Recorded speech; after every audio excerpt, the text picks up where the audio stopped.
Hello, everybody. Welcome to Misty Mountain Streaming and Session 2 of The Wild Beyond. Wondrous wonders await. My name is Ethan, sometimes called the Buff DM, and I am going to be trying to wrangle this crew of bizarre individuals. How's everyone doing tonight? Yeah. So far, so good. Ready to get rolling. We cool. I'm a turtle. You are definitely a turtle, my love. So, because this is only the second stream, could everyone please once again do me a favor, and while people are still streaming in, let's go around one at a time. Introduce yourselves by real name, pronouns if you wish to include them, and your character name and race. Could we start? I'm just going to go in the order that it is on the stream, so you good there? You good there? All right, well, you're first, Devon. Cats jumping around. All right, that'll happen. All right, Devon, start us off. Hey, everyone. I am Devon, go by he, him pronouns, and my character is Gromp, the bugbear bard. Bodie.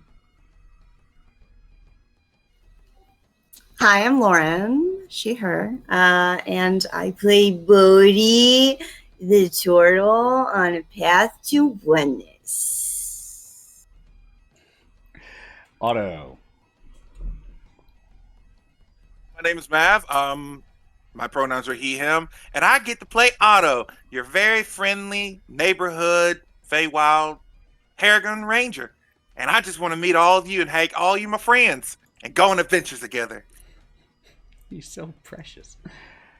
How dare. Melon. Hi, I'm Morgan. Pronouns are hey, you, that guy. Those were. I'm playing Melon, the biggest good Leonin that there ever was. And last but not least. I'm definitely least. You don't need to. Last and least. Feel better. Last and least. I'm Joanna or Joe. My pronouns are she, her, and I'm playing the worst dirty girl, the dragonborn sorcerer Wraught. And also welcome those of you who are raiding. Thank you so much for joining in. I'm really sorry because I'm guessing if you came from Sally Quinn, you started at a stream that's very different from this one. But if you've never watched a TTRPG or D&D stream, then welcome. It is a very different world, but we are so glad to have you here. I have just a few announcements before we get started. The main bulk of the announcements for Misty Mountain Streaming I will be doing at the end of the stream, but a few things. First of all, as it does say very faint under Melon's nameplate there, this is an 18 plus rated show. For language, sorry, I'm bad about it. Drug use, thank you so much, Bodie, for illustrating that, both real and fictional. Yeah.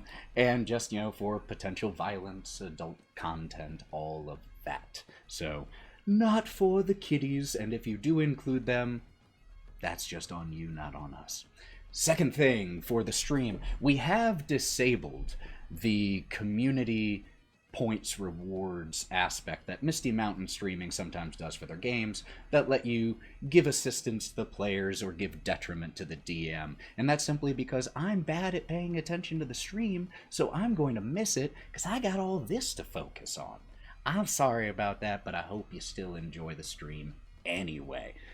And in all likelihood, they probably could have used your help, but no help for them.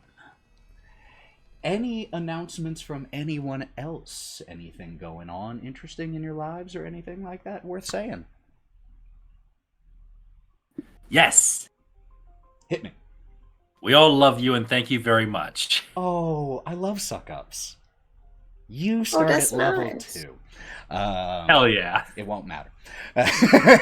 It's almost entirely pointless for the first couple sessions. But speaking of, let's go ahead and jump in, shall we? Last we left off reading in this gilded leather-bound book of this story, we read the prologue together. And the prologue told of a young turtle who befriended an owlbear named Juniper and snuck into the Witchlight Carnival at a young age to try to find her again. But because of sneaking in without a ticket, the young turtle, Bodie, found that he left with a little piece of him missing that he had when he came to the carnival. The prologue also told of a Leonin, Melon, and a Dragonborn, Wraught, who took a job from an aging warlock, Maverick. A job that involved a request that the two of them travel to Prismere, a domain of the Fey realm, to see if they could find what was potentially ailing an Archfey, Zybilna, the patron of Maverick, the warlock. And the final portion of the prologue told of two hands at the Witchlight Carnival, Otto the Herringon and Gromp the Bugbear, two friends who might be growing a little weary of their time at the carnival and were approached by a fairy dragon working for a warlock named Maverick, a fairy dragon who instructed them that they, along with some visitors to the carnival, needed to find a Fey crossing in the carnival to make it to the Fey realm, and described the three individuals who they should help: a turtle, a Leonin, and a Dragonborn, and seemed to imply that the fate of the carnival itself, and perhaps Prismere as a whole, depended upon what they did and how successful they all were. And that, with Otto and Gromp heading to the front of the carnival where anxious patrons await to enter, was where we left off, and also where we pick up. As the book riffles to the first chapter, we see the first stars of night twinkle above the apricot sunset. Giant dragonflies whir overhead, trailing streamers, and a low mist curls over the ground. Not an ominous mist, a comforting one, a pastoral one. And through a floral archway, you all glimpse wonders and vibrant creatures.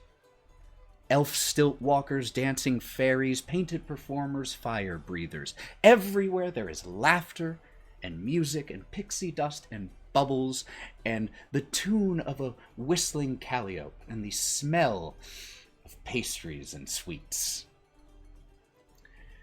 There is a ticket booth out here where about 6 dozen or so patrons are already waiting at dusk. The ticket booth has a silver statue of a dancing fairy mounted on the roof, and it is surrounded by fluttering butterflies. The booth itself decorated with an animated depiction of a night sky, with shooting stars racing across it. Behind the ticket counter, peering at the patrons as they approach the booth through a curved, angled, nonsensical spyglass, is an elderly goblin. He has tufts of white hair that puff over and out of his ears and along his chin. And with Wraught and Melon together, Otto and Gromp together, and Bodie standing off by himself, that is where we turn it to you. What are you all doing? Hey, Otto, you think that's them out there? Well, I mean, they fit the description that the little chunky fairy dragon said. The one with the wings, and the one that looks like a big cat man, and then the other one that looks like he's got a whole forest growing on his back. Yeah, are we positive that we're supposed to be with the forest guy? Because it just seems like, you know. He smells nice. Oh, you smell him from here? Yeah, I got a good nose, man. If he smells so nice, I suppose we should go grab him. Yeah. Make new friends, buddy. I'm excited. I'm nervous, but I'm excited. I'm excited for you. Yeah. I think we will walk out past the ticket booth to the others. So, you push past adults and children, and the adults here are not only minding their own children. Much like at Disney World, there are a number of adults here who have come sans children to experience the wonder themselves. And there are children and adults here of every race across Toril. You see elves, and dwarves, and gnomes, and tabaxi. Every single type of sentient life is attracted to the wonder that the carnival, as a little sampling of the Fey realm, can offer. Now, Gromp and Otto, you said that you pushed through the crowd to approach them. Well, the three are standing in two separate clumps. There is the one who has a small cloud around him, and there are the other two, the large Leonin, who seems to be getting a slight dressing down at the moment from the Dragonborn. Who do you approach? Can we go see the cloud one first? Because I look like the other ones, he's getting yelled at, and I don't really want to deal with that right now. No reason to get in the middle of that. No, but we'll let them figure that out and fix that. Yeah, let's approach our first friend. Yeah. So, again, because it's only the second episode, could the two of you please describe what Bodie sees approaching him through the crowd? And then, Bodie, I would love you to return the favor. You see Otto, a little hair gone. He's about 4'2", 4'5" with his ears, sitting hanging off the top of Gromp's shoulder. He is brown furred, big brown eyes, with a gap tooth. With his two front teeth, there's a little gap between them. His glasses are a little bit crooked and a little bit broken, but they're all right. And he is wearing what you would think, someone at a fair at Disney World that has all the fair and all the buttons and all that stuff in his little vest. Sans his hat that he has to put on later, but is just happy to be there with a big old smile.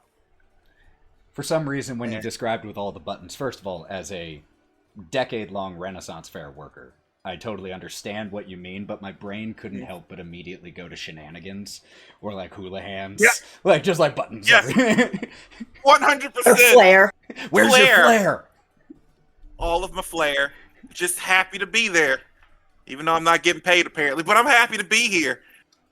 And on what shoulders is Otto riding, Gromp?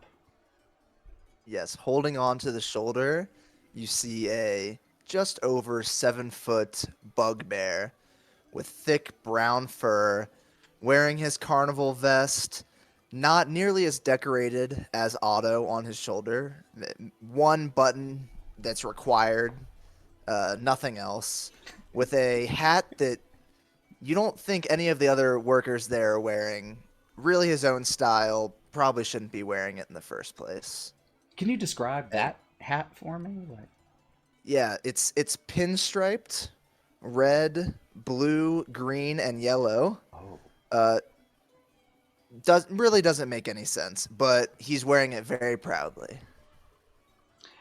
And who are they approaching as the camera follows them and shifts onto you, Bodie? See a turtle sitting crisscross applesauce in the grass. It's specifically crisscross applesauce. That's what it's called. So he's sitting cross-legged in the grass, and he's got a huge shell on his back that if you had come towards him, you would just think that he's sitting up against something that's covered in moss and dirt and vines and mushrooms and a couple blue glowing patches. And he has a joint hanging out of his mouth and his arms out like this. I'm a turtle. And as the two of you approach this turtle, you see 2 or 3 fairies lift off from where they had been perched, hiding, playing inside the mushrooms growing on the shell of this turtle. Just scatter through the air, much to the laughter of some small children who chase off after them, trying to follow them until they get stopped at the archway gate by their parents. Not yet, we have to get a ticket. Hold on. Excuse me, sir? Hi, I'm Gromp. I think we were called to attend to you. Hi, To Magic me? Turtle Man. Look at your head, man. You got these. That's pretty cool. Then he goes, he puts his hands on his knees and he goes, ugh. And he stands full height, and you can now see that he's well over 6 feet, quite stocky. And as he's looking down on you, you look fluffy. That's kind of nice. Hey, man. Cool hat. Hey, thanks. Wow. Actually, thank you a lot for that. Did you mean a lot to you? Did you make it? I didn't make it. One of my many fans made it. Fans. Oh, I know fans. You'll learn. What you got in your hand there? Here is the path to oneness. You put it in your mouth and you suck it into your face. Don't breathe it too hard because you could choke, but that's okay if you do. That's very nice. Can I try that? Otto, you should really stay away from that. Oh, okay. Sorry, man. Dad says no. No, I'm not.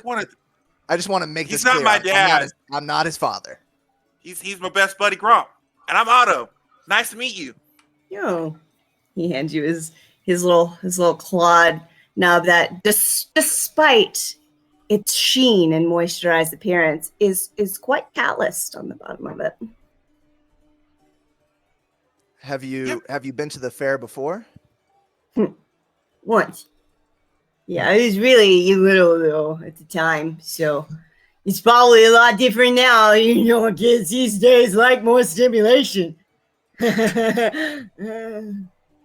You'd be surprised. He's not wrong.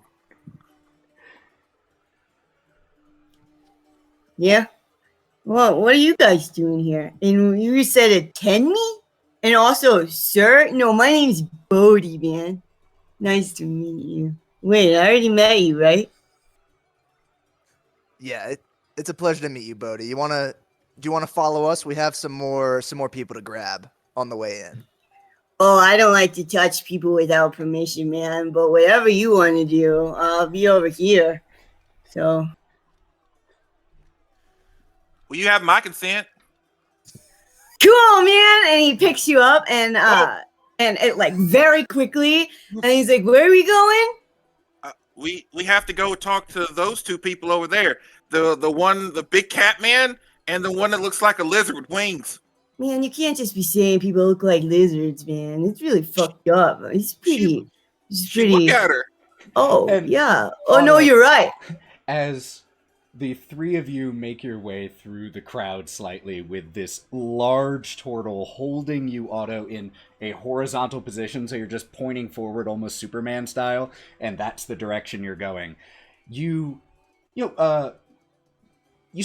spent a lot of time while at the carnival with creatures larger than yourself, from Gromp to the Cyclops to the occasional half-giant performer, Leonins, honestly, most people. And during that time, you have given the permission to be picked up by Gromp and a few select others. Bodie lifts you, and you feel absolutely no effort from him in the process of doing so, as if lifting up a stuffed animal. No offense. Sorry. It's fine. I'm weightless. You kind of picked me up pretty effortlessly. Yeah, I'm a big boy. I've been hucking things larger than you for most of my life, buddy. So I like that you're light, though, because you're kind of fluffy. You tickle my arm a little. Oh, I'm sorry. Would you rather me not do that? Oh, I like it. If you're that strong, we got some great games that you can try out in there. Just wait till we go in. You're gonna love it. Oh, do you still have the Beholder game? Actually, yeah. You've tried it? Yeah. They have. I've heard a story of like they had to reinforce it. There's actually a high record or a high score on that thing. It was before we got here, but it's everyone keeps trying to beat it, and it's great. No one has though. It's nice. It's okay. Maybe you can beat it. We'll see. Well, I'm gonna fucking try, man. And as the three of you push your way through the crowd, this is a great opportunity. I said in the first stream that we have several house rules that I would explain when we did them. And this is a great opportunity for one of my favorite, and the first one, and that is luck points. So, a system I've started using, for all you DMs out there who are interested in new ideas, instead of inspiration die, because I've noticed a lot of players will hold on to that inspiration die the whole session, never use it, so what's the point? I hand out luck points for particularly good roleplay or ideas or narration. The way it works, after they do something cool, I just roll a d4, they get that many luck points.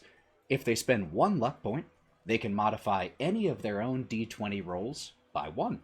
If they spend 2 luck points, they can modify a party member's d20 roll by 1. And if they spend 3 points, they can modify one of my d20 rolls by 1. The exception here is natural 1s and natural 20s. Those are untouchable. But for that wonderful roleplay, here are the first luck points of this campaign. 4 to Bodie, 4 to Otto, and 1 to Gromp. Sorry. See how I had that 1 up before you even said it? Yep, you did. You knew it was, 2 4s in a row, it had to be a 1. Gotta get closer to the average, right? So keep note of those. They do not carry over in their full value from session to session, so utilize those. Now, we return from this narration interruption, whoosh, back into the story. The three of you push through the crowd, and people are now starting to head inside the carnival. It's no longer simply people waiting. There is now a line at the ticket booth to pick up tickets that they have already pre-purchased or to buy new ones. As you get closer, you are able to see that there is a sign that says tickets, 8 silver adult, 3 silver child, and underneath in small but not fine print, simply smaller letters, negotiable.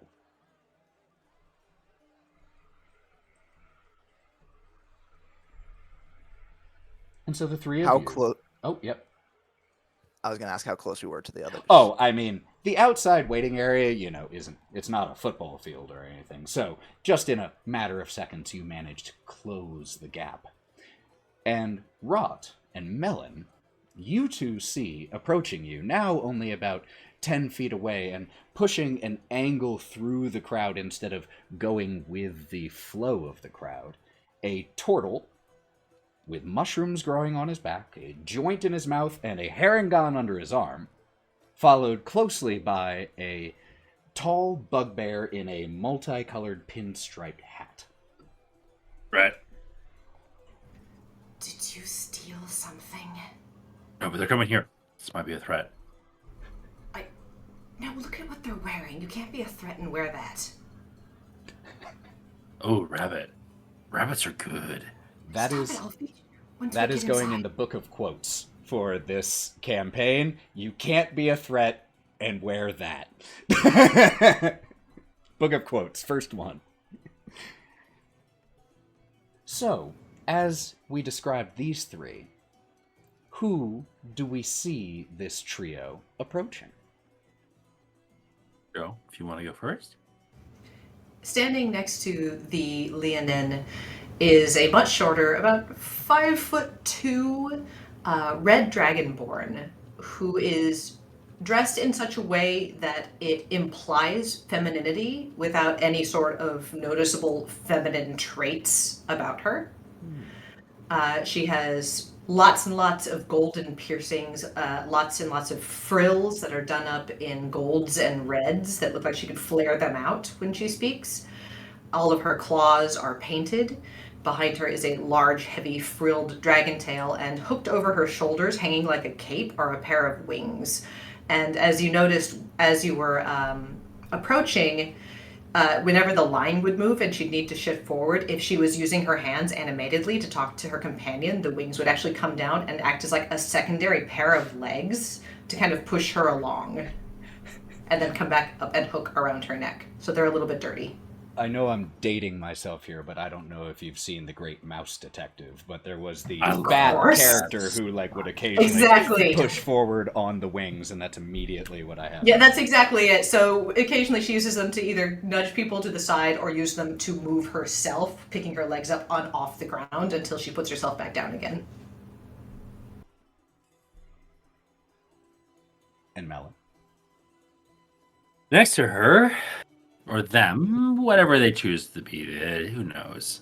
It's their choice. Is a little over 7 foot big old lion man with a bright red and vibrant mane, which is in contrast to the golden fur. But he's quite the amalgamation, because, oh god, what is that he's wearing? It's tan shorts with, like, pouches roughly sewn onto the side, an aloha shirt with the sleeves ripped off, and a very primal-looking shoulder pad and gauntlet on one side. He's also Oh, not a threat because he's no. wearing that. Oh dear, did you add the cargo short detail since last time? Yeah, I did! God damn it. It so doesn't it? Come on. It so does. And like you know said, a really cool amalgamation with the, like, It's not cool. dad you know at a it. barbecue underneath, and then a shoulder pauldron, and It's like leathers with, like, some fangs on it somehow. I don't know how I got them in there, but they work. love it. So that is who the camera sees the trio approaching. And the duo, you see that trio walk up to you. Hey, If you're thinking we did it, we didn't. I might have. I don't know what I did. Shh! Though. we might have gotten the wrong. Give me 1 second, and I'll pull Otto to the side. Are we sure these are the right guys? You pulled him to the side, and I'm holding on to him, so he's just like, Well, the fairy dragon said that's what they look like, and I wrote it down, and I'm gonna pull out my little book that I have. See, they said that's what they look like right there. Yep. Okay. Yep. It looks like you're right. I don't see anyone else. No other red-haired, large lions around. yeah, that guy's pretty fucking big. Right? Isn't it? Bodie, uninvited. It's fine, Bodie. You're fine. You can come in. You're my friend, so you're good now.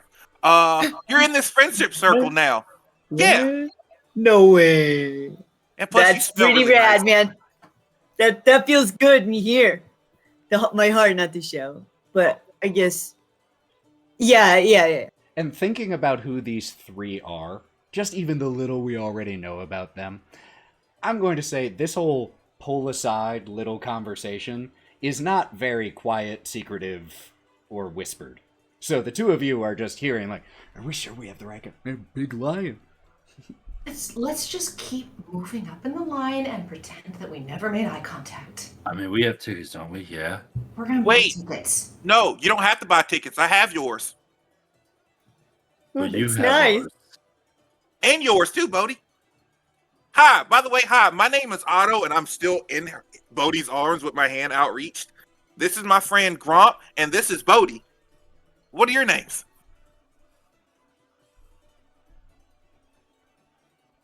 Does this feel like a trap, or is it just me? Said this was a trap earlier. Wait, are you? You may not have my name, but you may call me Wraught. And she's going to kind of loosely give her hand to you, in like she expects you to kiss it, but then you shake it violently, and she's kind of just like.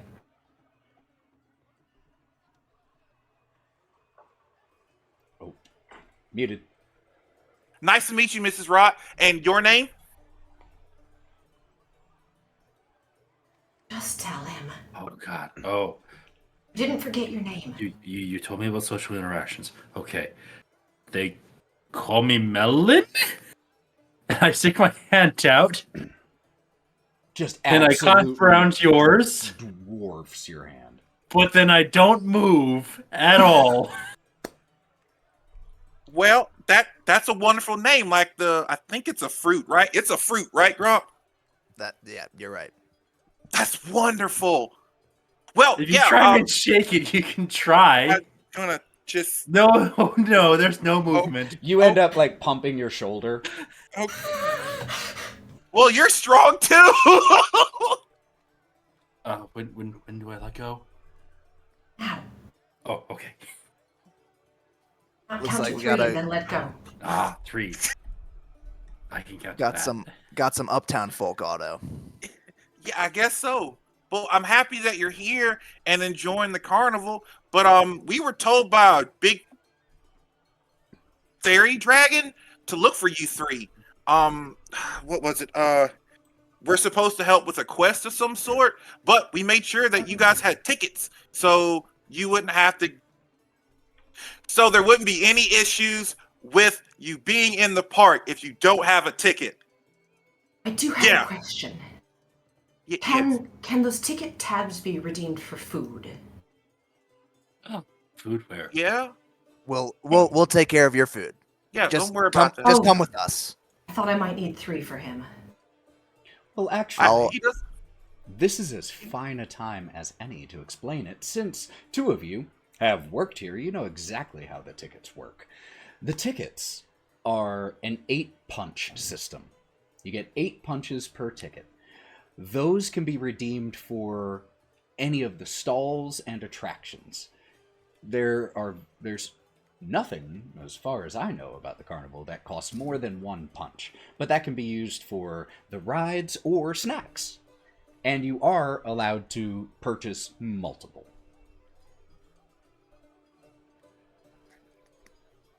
We only got 1 ticket for each of you, but if you're really hungry, we can always go back to the ticket booth and get some more. It's him who's always hungry, so you don't need to worry about me. 1 is fine. I'm stomach. I'm Gromp, by the way. Charmed. And you work here? Of course. You couldn't tell by the hat. It's a hat. And who is this handsome fellow with the very nice outfit, if I do say so myself? Don't encourage him. Don't encourage him. Oh, bugbear. A little too gamey. Melon. And I stand up on my tiptoes trying to match eye level with you. Just a little bit taller than me. 1. A pleasure. 2, 3.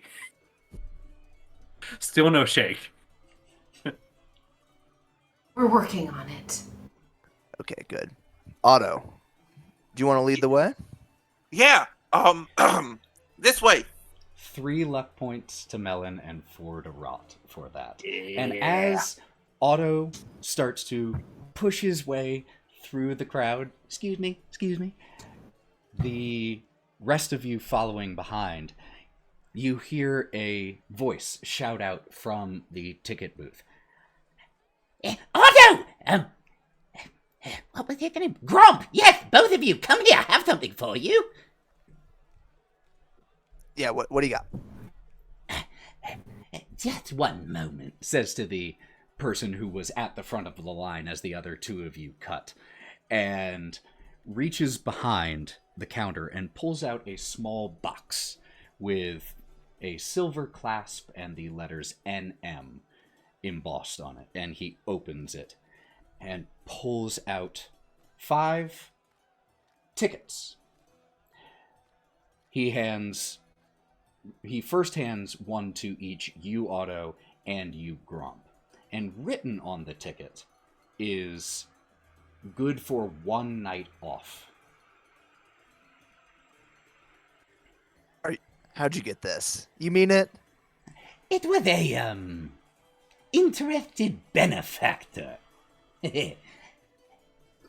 Oh, and pulls up the weird eyeglass and looks at each Otto. Bodie, Melon, and Wraught, one at a time. Let's get a look at each of you. Who's coming in here now? Oh, yes, I see. Oh. And hands one remaining ticket to each of you. Now, that's good for 8 punches. You can use that for the many wondrous wonders that await you inside. Now, I hope you don't mind me asking, who was the And he benefactor? holds up a ear horn. What was that? You have to speak louder. Grab the top of the horn and kind of pull it to my mouth. Huh? The benefactor! Sorry. No need to shout. I can hear just fine. I'm afraid I'm not at liberty to disclose. A goblin keeps his promises, you know. I get a night off. What? And puts the ear horn back up immediately again. I just said thank you. Next! Whoever. And Well, it oh, just okay. waves the 5 of you away. Bro, we get a night off. Well, time to have some fun. And I grab you and put you up on the shoulder. Wait, our new friends. Hey, so we get a night off, so we all get to hang out now, and we can show you around the park and all this cool stuff, and yeah. That is, if you guys are okay with, looking around before we have to complete our objective, let us say. And what would that objective be out of Yeah, I didn't. I have a list of curiosities? Also, what's a friend? Me? Delicious. Okay. No, you can't eat me. Wait, no. We Friends don't don't eat put friends. him out very much. Friends don't eat friends, right? No, that's fucked up, man. You Melon? shouldn't eat your friend. You Melon? should eat the guy that's mean to your friend. Right? Right? Yes. Melon, look at me. Look at my eyes. Yeah. Friends are friends, not food. There it is. Friend, no food. Not food. Friend Now- food. Friend food, No, got it. no. Okay, never. Is he Anyway, probably- about that objective. Do we know the objective? So, because this literally happened to you an hour ago, as opposed to 2 weeks ago, what Fluffy, the fairy dragon, communicated to you was that the individuals that you were to meet were in need of a Fey crossing, a way into the Fey realm, and that there was one located within the carnival. But anything beyond that, they were of no assistance. Are you guys looking for a Fey crossing by chance? Oh, yeah. I could get down on that. Oh, so much for keeping secrets. You seem to know much more about what we want than we know about what you want. I just work here. I don't know what to tell you. This is my job. Your job is to escort people to the Fey realm. You look like a carnival performer. Well, thank you. Not necessarily a performer, but He's a wonderful carnival performer. All right, he's wonderful at his job. Okay. And so is he. I work the ring toss booth, and my booth is pretty fun. Can I reach into my pocket of my very tight pants, and I'm going to pull out a little sticker sheet that has gold stars on it, and I'm going to put one on each of them. I usually save these for Melon. Customers. Very good at your job. Gave me a sticker. Oh, Hey, me too, bud. that's serious. So serious. Mm. So, are you guys ready to go then? To the Fey Realm or to the Carnival? Yeah, let's go. We have plenty of Who time. are you? Wait, And that's I'm going not to point food. at Bodie. No, Food. stop it. Who are you? Oh. There's a joint dangling out of his mouth, and he's got his arms in his shell. What's up, Bodie? Just trying to find my purpose in life, man. And he starts to wistfully look off. I remember. Wait, who are you?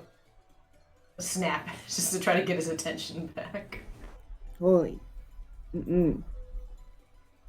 Hello, who are you? Wraught. Oh, that's right. Yeah. No, you guys are cool. You're Otto's friends. Yeah. Right? I thought you were Otto's friends. You were carrying him. Oh, yeah. Yeah, he's my friend now too.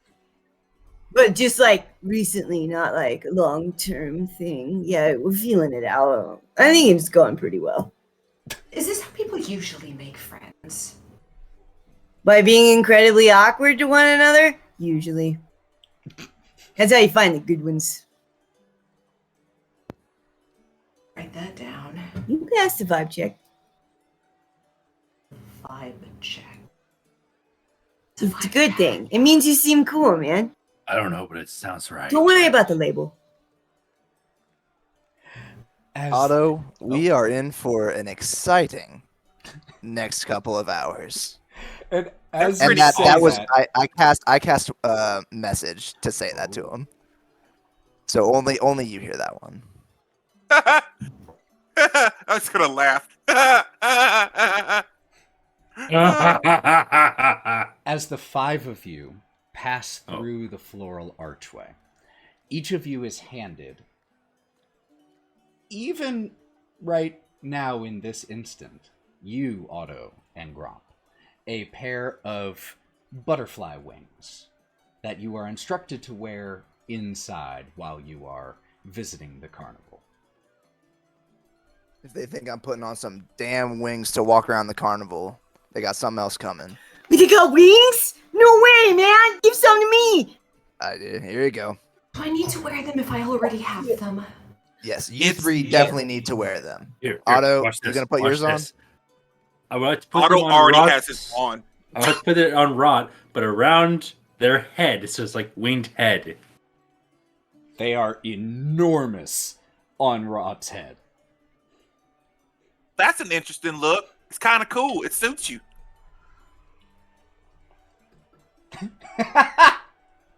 I feel like you might be lying to me. Oh, he's not. I wouldn't lie to you. It's kind of cool. It does. As you put on Set you apart from the pack. As you put on your wings, the five of you pass into a place of wondrous and fantastical sights and sounds. Performers with faces painted in a vibrant spectrum of colors, some tumbling, jumping through the lanes, others making silly faces and jokes or reciting soliloquies as they juggle. Fairies jump from stall roof to stall roof, scattering pixie dust along the way. Elf stilt walkers, some on 2 stilts, some on 4, prowling through the lanes. One 4-legged stilt walker has a gnome seated on their back with a ponderous beard, the gnome sitting cross-legged very self-importantly as the stilt walker carries them through the lanes. Flags and banners and strings of light crisscross overhead, all of which are dodged effortlessly in almost like a dance by the tallest of the stilt walkers. Children and adults of dozens of different races, many with prizes or snacks in their hand. One particularly rambunctious gnome girl, tailed by her mother, runs by in front of you, her face covered in face paint on the top half and powdered sugar on the bottom half. Nearby, near the largest tent, right across from the entryway, a merry tune spills forth from an instrument on the back of a brightly painted wagon, and there is a monkey wearing a button-covered cloak cranking a handle at the back of the wagon, while a goblin in a ladybug costume teeters and toddles over to fair-goers, rattling a tin cup. To your left, there is an enormous teapot, from which these large bubbles get sent up into the sky, and you all see as there are people inside the bubbles flying over the carnival. And right ahead of you, the fairground opens both left and right, forming a figure 8, with a big top tent and the entrance at the center. Along with your wings, each of you was handed a map of the carnival grounds. And it is the same as the map that I have shown you all. And as you step in here, the night is yours. Well, welcome to I the can't shit show. read this. You want to get your face painted, don't you? I mean, it looked cool, but it's like, what was that around their mouth? It looked like it was something good. Oh, that's the funnel cake. Cake out of a funnel, what? Well, it's like fried dough, but in like a bunch of squiggly lines to make one big thing, and then you can put like powdered sugar on it and like other things like other fruits. There was one time I saw someone put meat on top of it, but I wasn't really sure why. But yeah, you could put all these wonderful toppings on it. And which stall is the Fae crossing at? Oh, Now yeah. that is a good question. Is it that one? You should go check and let me know. All right, I'm going to go check that one. Which Does it one? happen to be a food stall, I hope? What one did you go to? I don't know. It was You the just first one there. You just walked He to walked a straight random towards spot. the funnel. I think, judging by the map, if we've just walked in, he just walked to lost property. That would make sense, as it is a larger stall nearby, and it is right by you. You walk towards a stall that has a sign outside of it that says "Lost Property." There are a few individuals, creatures around here, but it is not a food stall. Does he It looks usually like a just portal? off on his It own? doesn't look like food. I'm gonna leave. I say this He out tries loud. to stay where I can see him above the crowd. I'm gonna return. There's no food. There's no Fae portal. Did you ask about a Fae portal? Oh, I need to do that. Yeah. Say, be nice. Use your manners. Okay, I'll be right back. You've been practicing. Do you head back the same way that you just went? Yes. Yes, So, I do. The Lost Property booth is a wagon, like so many things at the carnival. And outside of it, there is a large feline creature with midnight blue fur. Has a pair of tentacles extending from its shoulders, wearing fake butterfly wings. Hanging from its collar, hanging by its collar is a wooden keg. And the creature is currently roughhousing with two younger boys. One looks like a dwarf, and one probably human. One of the younger boys squeals, "Again, Durla, again!" while the other is currently hanging from its neck. That's nice. Is there somebody that looks like staff nearby? with a silly hat like the one of the other people that I just met? Nope. I mean, at least no. not right here. What was the rabbit wearing? I don't remember. Like the rest of us are just standing in the back watching this happen. You know how long your friend's gonna I would be? like to look back to see what the rabbit's wearing. Holy shit, no way. Goes immediately over there. I'm trying to teach him to be more self-sufficient. You're doing a great job. Don't Thank put you. yourself down as he's walking I away. was doing a bad job. I'm just saying, it looked like it was going there. I feel insulted. I don't think I like that turtle very. It's very rude. Otto, I think I'm gonna go help the big boy. He looks like he's struggling out there. So the two of you know this displacer beast. This is Digitalclub. She works lost property, works with, does escort jobs around the carnival, sometimes works security with Burley the Bugbear. She's a long-time member of staff, been here longer than you have. Just tell D I said hi, okay? Gotcha. Hey D, got some friends here looking for a Fey crossing. You know anything about that?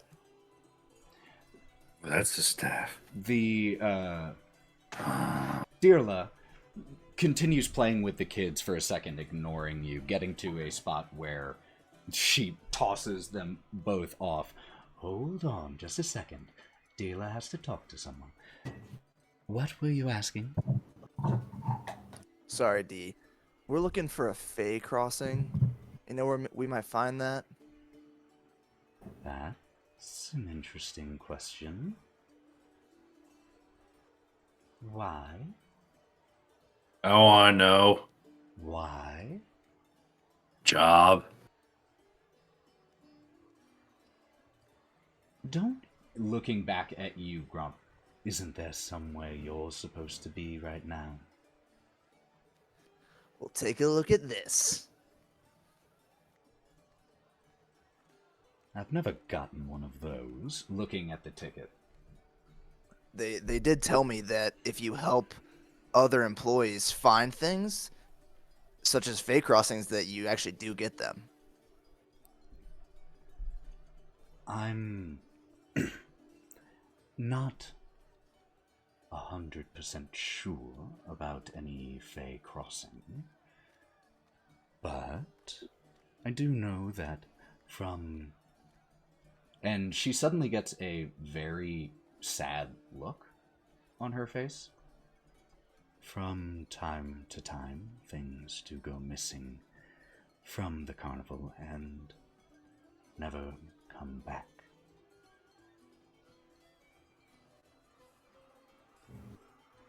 Are you okay? Make me a either a history or a charisma check in this moment. Both, well, Otto, you're not right there, so Gromp. I refuse to do it, so no. You wouldn't be able to for this one. Good. This is 18 for charisma. For charisma. So you know why D is looking like that while talking about that topic. And as you're about to say what you were about to say in response with that knowledge, one of the two boys who Dirla had been minding goes to the lost property wagon, and from inside it picks up and brings out this small mirrored ball and begins playing with it. And Dirla looks over her shoulder calmly, sees him, and dashes over to him, snatching and swatting the ball out of his hands with a growl at the child, which immediately causes this boy to burst into tears and run. Dirla curls the ball to herself, and you see as she pants for a second, and then, as if coming back to herself, "Oh, what did I do? Oh, the poor baby." Good. Can you? Go. Yeah, I understand. I have to stay here with the other. Could you all try to find him? His parents are somewhere in the carnival, but I was asked to watch. Yeah. Otto, did you see which way he went as I turned around?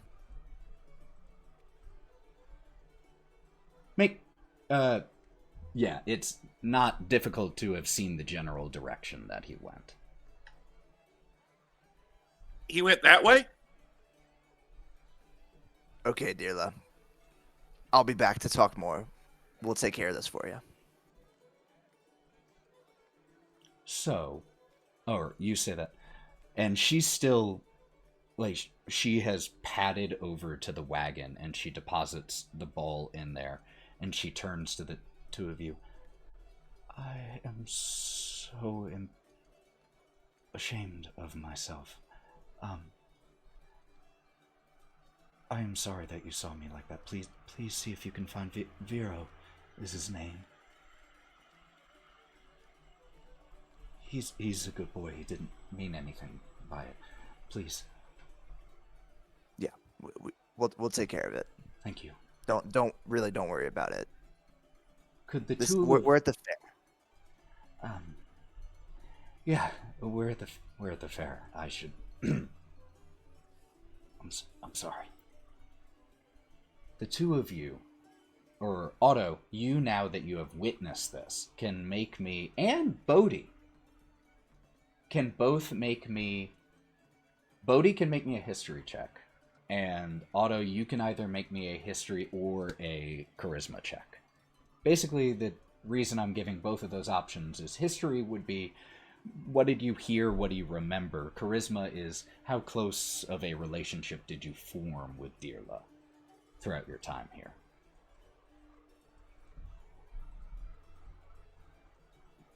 Thank you. 17. 17 for Otto. What was that, Bodie? 18. 18.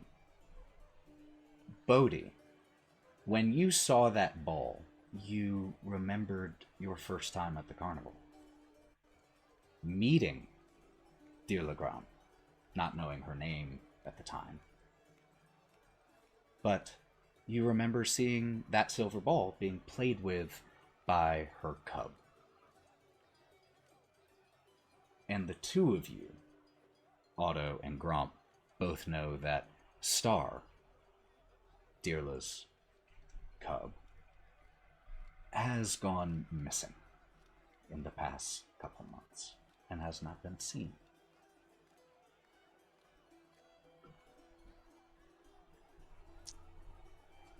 Have a good rest of your night, Dirla. We'll be back after we find Vera, okay? Thank you. Thank you so much. Of course. Are you guys okay with finding this kid real quick before we get into the other stuff? If not, I'll go by myself and go grab him. Looked important. We have all night. And whatever other nights this carnival is in town. And how many more nights is this? We got plenty of time. We got a few hours. We got plenty of time to do this and be able to have fun. And if you guys help out, I will get you drinks and more food that you could have. Wait, no. Day crossing before food. That's what you said, right? What I said. Okay. Sometimes we can bend the rules. Food. Let's go find a child and see what we see along the way. Bodie? as we're turning to go find this child, Bodie, who hasn't addressed it yet, remembers her and remembers the ball and the cub and kind of just washes over him how sad she must feel. And takes a big, deep breath. And he walks over to her, just leans over. Hey, you've been going through a hard time, man, but you're a big light in my life and in my mind. You keep shining. Okay. Also, the vibe was super off. I didn't want to say anything, but like, I don't know when I was going to find a good opportunity, but it's really good to see you. And we're going to help. Yeah, and he's just going to turn. He doesn't even finish the sentence. He just starts turning and like waddling away from her to follow the. And you head off before Dirla could even find a gap in the conversation to respond. As you just hear her, thank you. Do I know you? As you walk off. He was nervous. So, could Gromp and either Gromp with advantage or one other person who is helping with the look for Vero make me a perception check? Otto, let's do it. 16.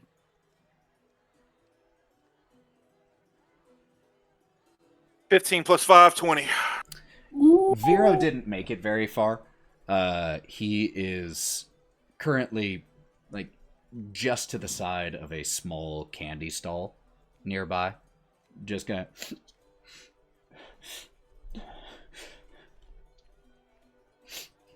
Otto, do you mind taking? You know this isn't my strong suit. Could you? Yeah, I'll talk to him. Thanks. Vero? Bud? Who are you? Oh, it's your buddy Otto. Hi. Hi, Otto. How are you doing? I'm good. I'm going to let you in on a little secret. Sometimes adults can get really, really stressed out, and they can say things or do things that they're not. It was just I just saw the ball, and all I did was play with it. I wasn't gonna hurt it. I know, but that ball means really a lot to her, to Dee, and it's kind of sentimental value to it. But like I said, sometimes adults. It was someone that was close to her. Oh. Yeah. That makes sense. I didn't know, though. It's all right. I would have stopped if she would have just told me. Like I said, adults, when they get real stressed, they kind of forget and say or do things they don't mean. I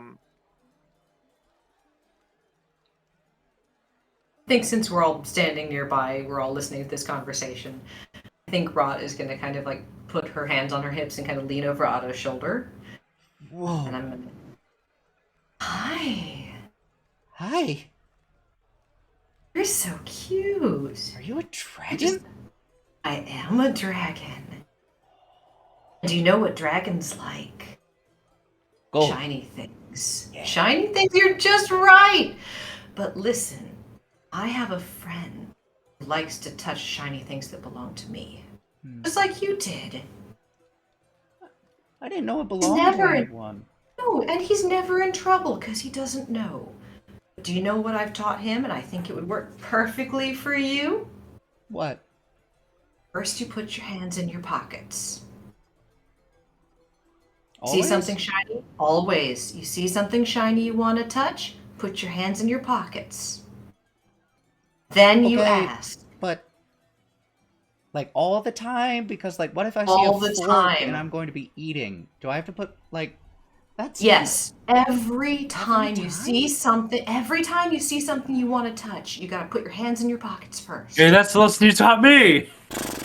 I cast message, and in this kid's head, I just go, every time. Ah! And the kid just, like, starts screaming and looking around. Who said that?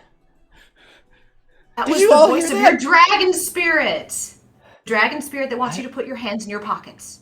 Wait, me? I'm going to, in this case, as much as I hate to say it, allow you to either make an intimidation or persuasion check, because I'll do persuasion. that last part was mildly intimidating. And at this point, I'm gonna walk off for a second, and Dragon spirit wants you to put your hands in your pockets. 19. I have a dragon spirit. Mm-hmm. And always He want to immediately touch puts his hands shiny in his things. pockets and just Dragon spirit. Dragon spirit. Don't have to ask the dragon spirit. You have to ask who the thing belongs to if you can touch it. I should probably go say sorry to D, huh? Mm-hmm. That would be I think- wise. at this point, I walk back, and I'm carrying this gold and red ball. This cost me one of my punches, but Oh. Yeah, it was the first time, and I already... This is hard. Puts his hands in his pockets. Can I touch that? you can have it. And he starts to pull his hands out of his pockets and looks at you, Wraught. Grabs it. Ooh. Thank you! Of course.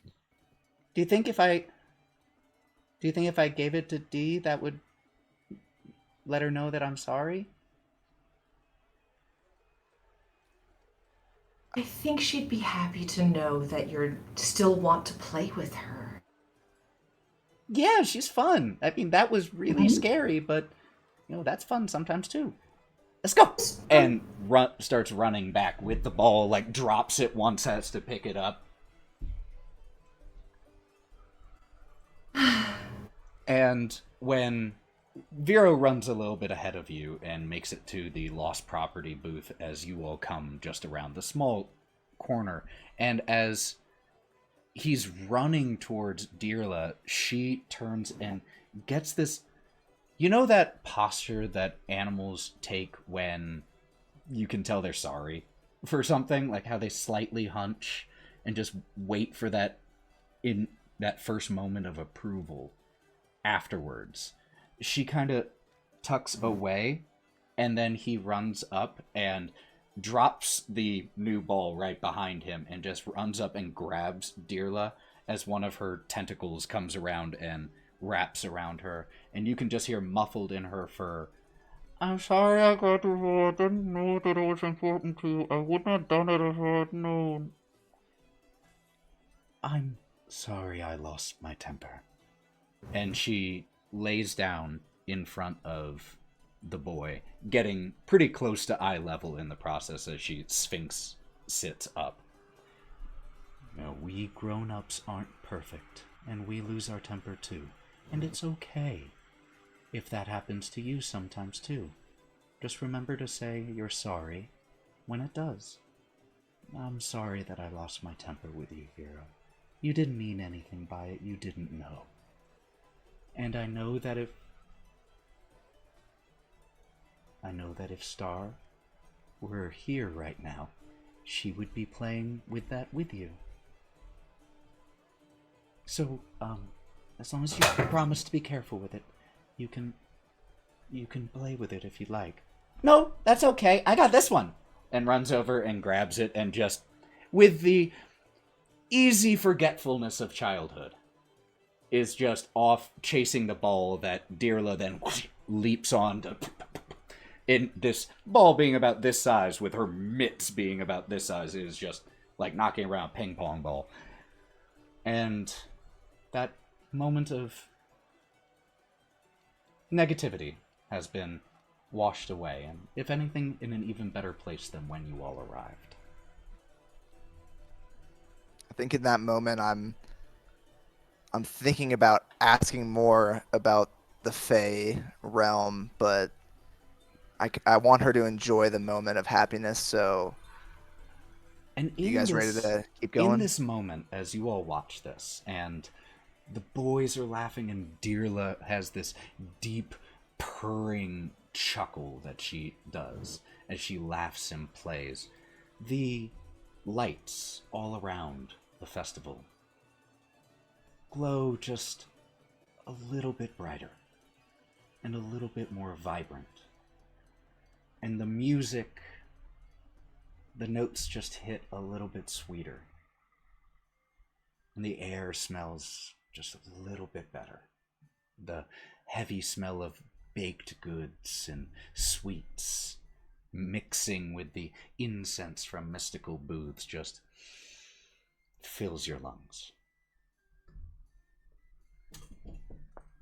It does occur to me, if Lost and Found doesn't know where this thing is, the stalls might not either. I think our best bet might be the carnival's owners, but at the same time... You say that, and before you even realize it, Dearla is at your side, silent, as she arrives.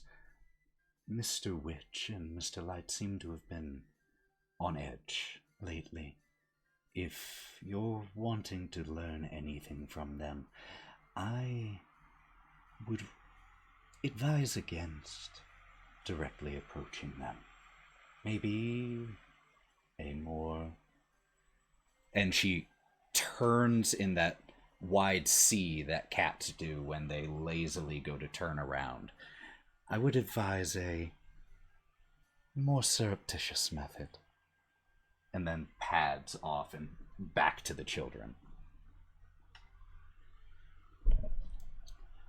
Otto and Gromp, based off of that comment, makes you think she was implying about listening in at their cart in the staff area. Doesn't sound like a great idea to you, for what it's worth. All right, so just FYI, those are our bosses, and I recently found that I'm not getting paid, first off. But we just got a night off, and how long we've been working here? We've been here for a while, and we just now got a night off. Our bosses are really kind of hard to talk to, Mr. Witch and Mr. Light. You barely ever see them, to be honest with you. But they would be the ones to know about all that cool Feywild stuff, because we do kind of teleport to different cities and stuff. It makes me, but we do that a lot. You don't get paid? Stop bringing it up, please. I get paid for hunting rats. I mean, it's pretty fucked up, man. Like, if you really think about it, you're working for the system, terrible and the thing, system's Tom. giving you nothing. You're right. But I mean, I get a place to stay. And the anti-capitalist message of the stream took Eat 1 the second. Eat the rich. You're kings, if honestly. And as we preach an anti-capitalism message, don't forget to subscribe and... Sorry, couldn't resist that opportunity. You know, I'm not too worried. There are going to be other people here that know we don't have to go to the bosses. My vote, and keep in mind, I know just as little as you do, is to go to some booths. Otto and I know some of the people that have been here a long time, and we can ask them. There seems to be quite a lot to do and a lot of people. At the same time, I'm always down for some breaking and entering. I smell so many grilled meats and I want them in myself. Before we leave this little central area, can Wraught trot back and buy one more extra ticket because she knows that Melon is going to go through it? No, Absolutely. don't we actually have 2 extra tickets that were provided? Yes, Yeah, we because do. Gromp and Otto had already procured tickets for the 2 of you. Plus, there were those 3 that were left for the 3 of you by said benefactor. Bodie still... so that means there are 3 extra. Ah, okay, I missed that part. I thought there was only one per. There were one per person left for you, but there was also one for each of the three of you bought by Gromp and Otto. But Procured. Comped. I mean, we work here. We get free passes on a lot of things. You don't work here if you're not paid. Let's go do something fun. I never Right? do anything fun. that's called Right. voluntold. If I'm Let's just say- saying, if you want to do something fun, I got the place for you. Did you have something to say, by the way? As I looked at Bodie. No, I forgot what I was gonna say, but no. I think we should do something fun because you need to reset the momentum of that depressing episode so we can move forward together as a unit. Yeah. So what do you want to do, man? Wait, you guys are strong. I got something to show. I want to show you guys the wacka beholder, the wacka beholder thing. Yeah, A classic. All right, lead the way, Otto. gone. Dead sprinting behind him. Holy shit. Is this whole night going to be finding short people? I mean, I mean, They're they're the right best, there. right? But Little pocket friends. Otto's gonna hear that. And he's gonna hop back and look at you. No, not really. You can just call my name, and I'll be right there, and then go right back to sprinting. I actually forgot his name. he's a precious boy. He's a precious Oh, boy. I know. And Otto leads you all through the pathway to the left here. And heading that direction, you pass by the large teapot with the bubbles going up and rising over the carnival. You pass the Pixie Kingdom, which is its own little separate section of the festival. You also pass the Mystery Mine ride, and you arrive at the Bash a Beholder booth. And as you arrive, there is a very old dwarf who is currently present. You all, Otto and Gromp, know this is Mr. Stone, who runs this booth, and he is shouting, Win a prize, pulverize the beholder's eyes before you're mesmerized. Since you were here last, Bodie, the beholder has gotten much sturdier. It is not built with the Faerun equivalent of balsa wood any longer. They reinforced this. There is still one other thing that's different here, Bodie, and it's a piece of parchment that looks like it has been here so long that it has become a part of almost the wallpaper, the fabric of the booth itself. And there is a hand-drawn picture of a child-looking turtle with a circle and a cross through it. Above it is written, high score holder, and then there is that drawing with the circle through it. Bodie, seeing this, is going to. He is jacked, so he's gonna like kind of shift over there. You guys, hey. And he's gonna point at the. He's gonna point at the sign. Is that you? A lot bigger than that. That is not you. 110% that's me, man. It's It has bugging me right there. Look at how cute. Look, watch. See, it's the same. Is it? I can see it in the double chins. You're right. Hey. But it has Yeah. a red mark through it. Doesn't that mean you can't play? Oh no! Does that mean I can't play? I thought it No, said. It means it's not you. It's not you. Okay, but You're a different turtle. Your name is Bodie. pretty sure it's me. Shh. It's the same thing. Doesn't matter. You don't look like that. It's not you. Okay. I'll play it cool. I'll play it cool. So, Bodhi, you wait in line. Admittedly, with, there seem to be only two categories of individuals who are waiting for the Bash a Beholder ride. Children, or the Bash a Beholder attraction. Children, the individuals that it's predominantly aimed at, and men who seem to be here with dates, trying to impress someone, and you. So my question for you, though, is being back in this place, in this line, with so many years between those two moments, so much of your life. Where are you right now, Bodie?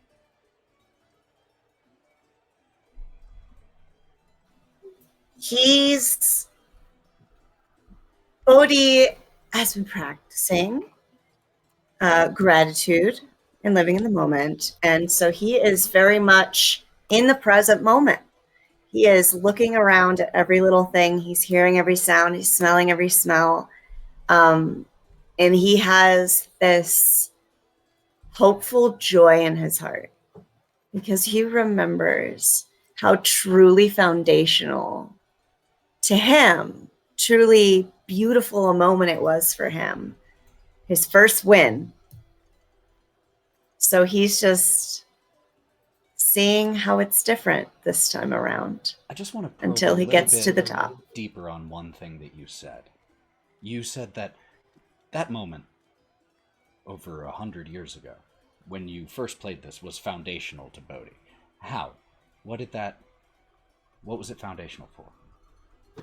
So Bodie grew up on the farm of a very passive turtle family and didn't really have any aspirations to do anything outside of that.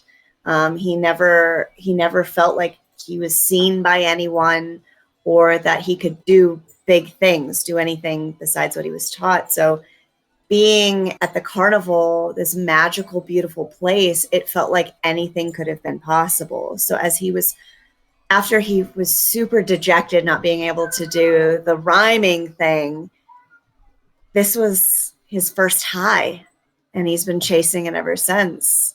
And that's what made him want to be a 1990s wrestler. What made him want to do Coliseum work and Waterdeep. What made him want to spar. What made him want to seek that limelight. And so it ultimately brought him back to the place after he left that life. So he's just feeling all kinds of stuff right now. Very cool. But mostly he's really jacked about it, man. So don't worry about it or anything. And what Joe just did there, so you know, she went like this. That's a sign to me of someone saying, I think that deserved luck points. And I agree. I was rolling that.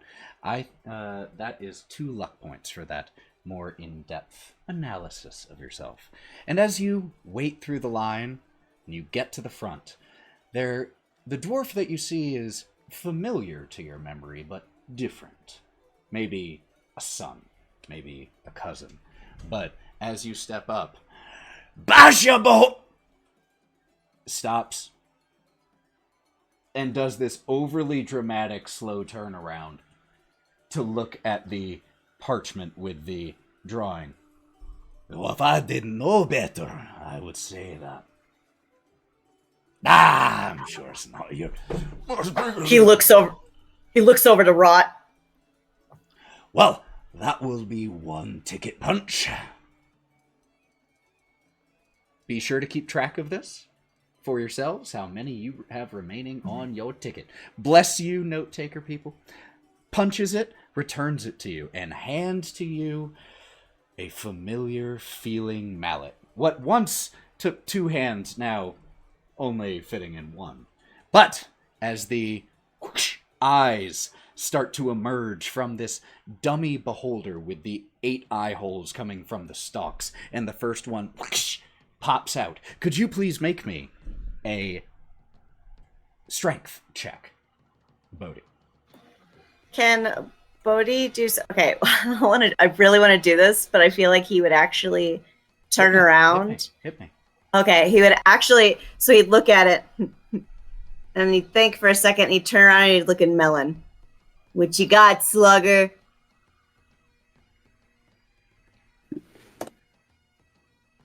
It was a slugger.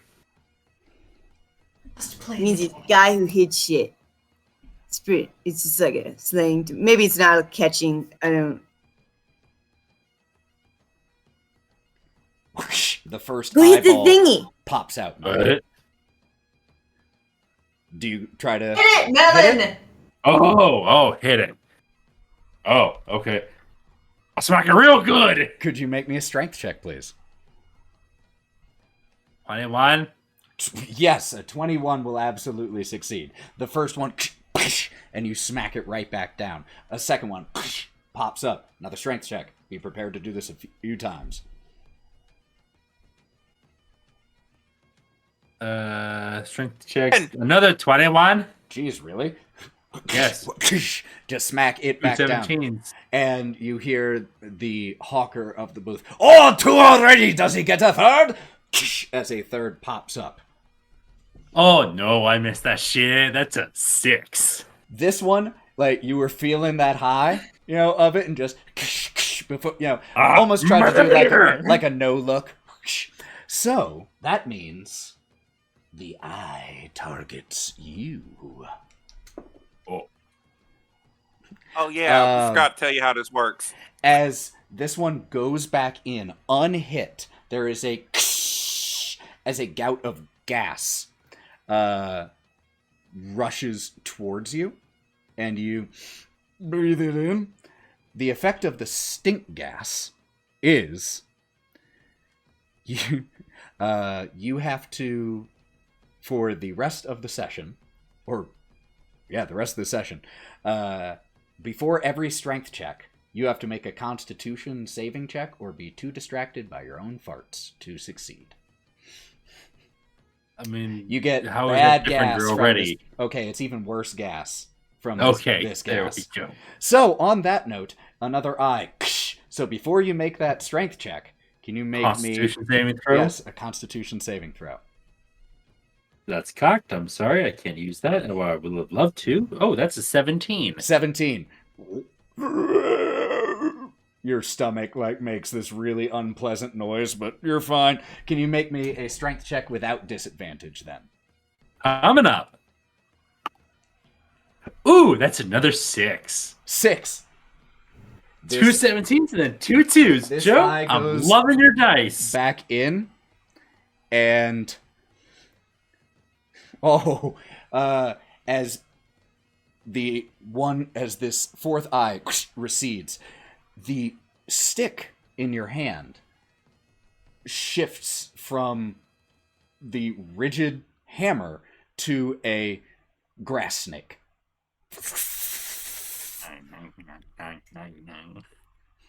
And just rides out of your hand and slithers away. Oh! Got hit with sticks to snakes. I'm sorry, that's unfortunate. Oh, I was gonna eat it. Step right up. Who's next to try the bash the beholder, ah? You did a good job, Melon. Yeah, stay away from me for the rest of the night if you don't mind. I get to eat the snake. I'd like to sidle up next to Bodie. Looked so excited about it. Huh? Did you give it to him? You looked so excited. Oh, well, the way I see it, what I remember is perfectly beautiful enough. I wanted someone else to have that for the first time. Felt just as good, I think. Is he gonna feel just as good when he stinks for the rest of the night? Oh, wait. That's new. I didn't have that. No. So, Bodie, are you gonna try it though? No, man, I just want you guys to enjoy it. I'll be open here. Ignoring those two, what they were just saying, it's like, give to somebody else. Ticket, hammer, turtle. So you get a one punch in your ticket, and then hand the... Oh, did Lauren's camera freeze, or is it just me? I I did. think it might have freezed. It might done a freeze. Technical difficulties. It did a froze. It did a froze. Well, actually, She wants to know if she can turn it off and on again. This is actually a perfectly good time because I was hoping Let's right try at about turn- 7:30 Central to take a break. So, as Melon grabs the hammer once again, turns around and hands it to Bodie this time, we will take a quick break, just about 10-15 minutes, friends, and then we will join back up. Please stick around to see how the rest of this session goes. See you soon. See ya.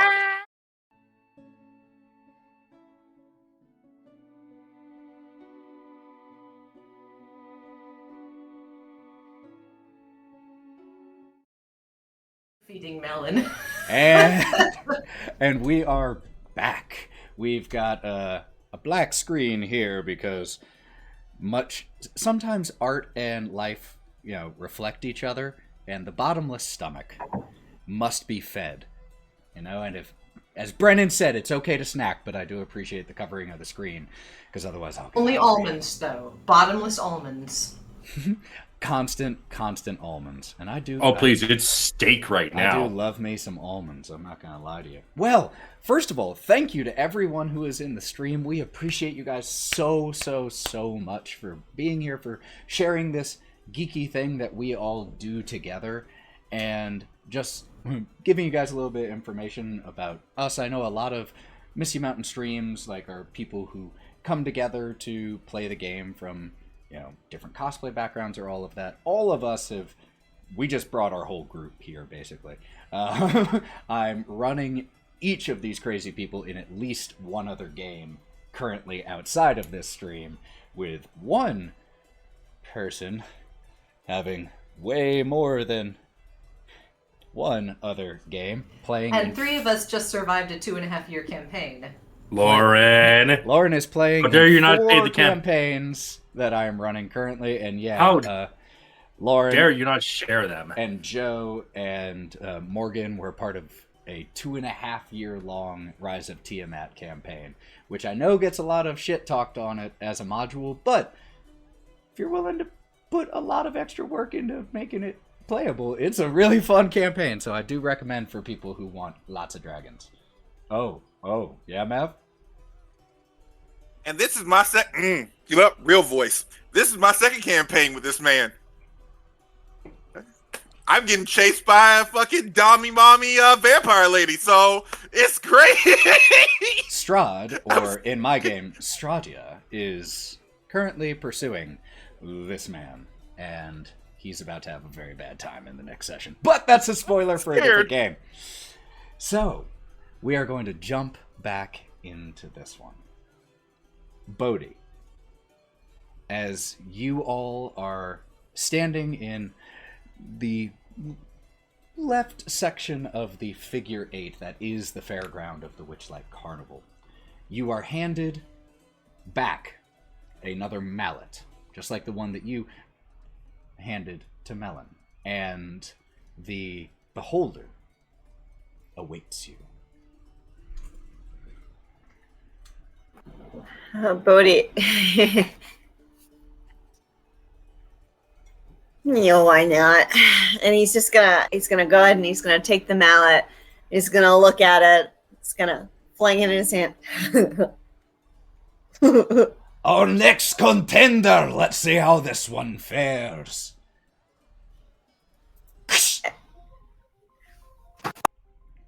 Roll me that. Whips it, cracks it right across, one-handed. Make me that strength check. Let's see if you do.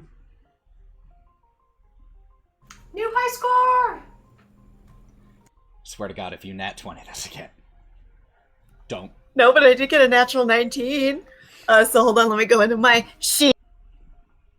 First time accessing these stats for some people. And so what was this? I'm sorry? Strength check. Oh, just a straight, whatever your plus to strength is. 23. 23. First one. No problem, easy, like riding a bike. Second one comes up.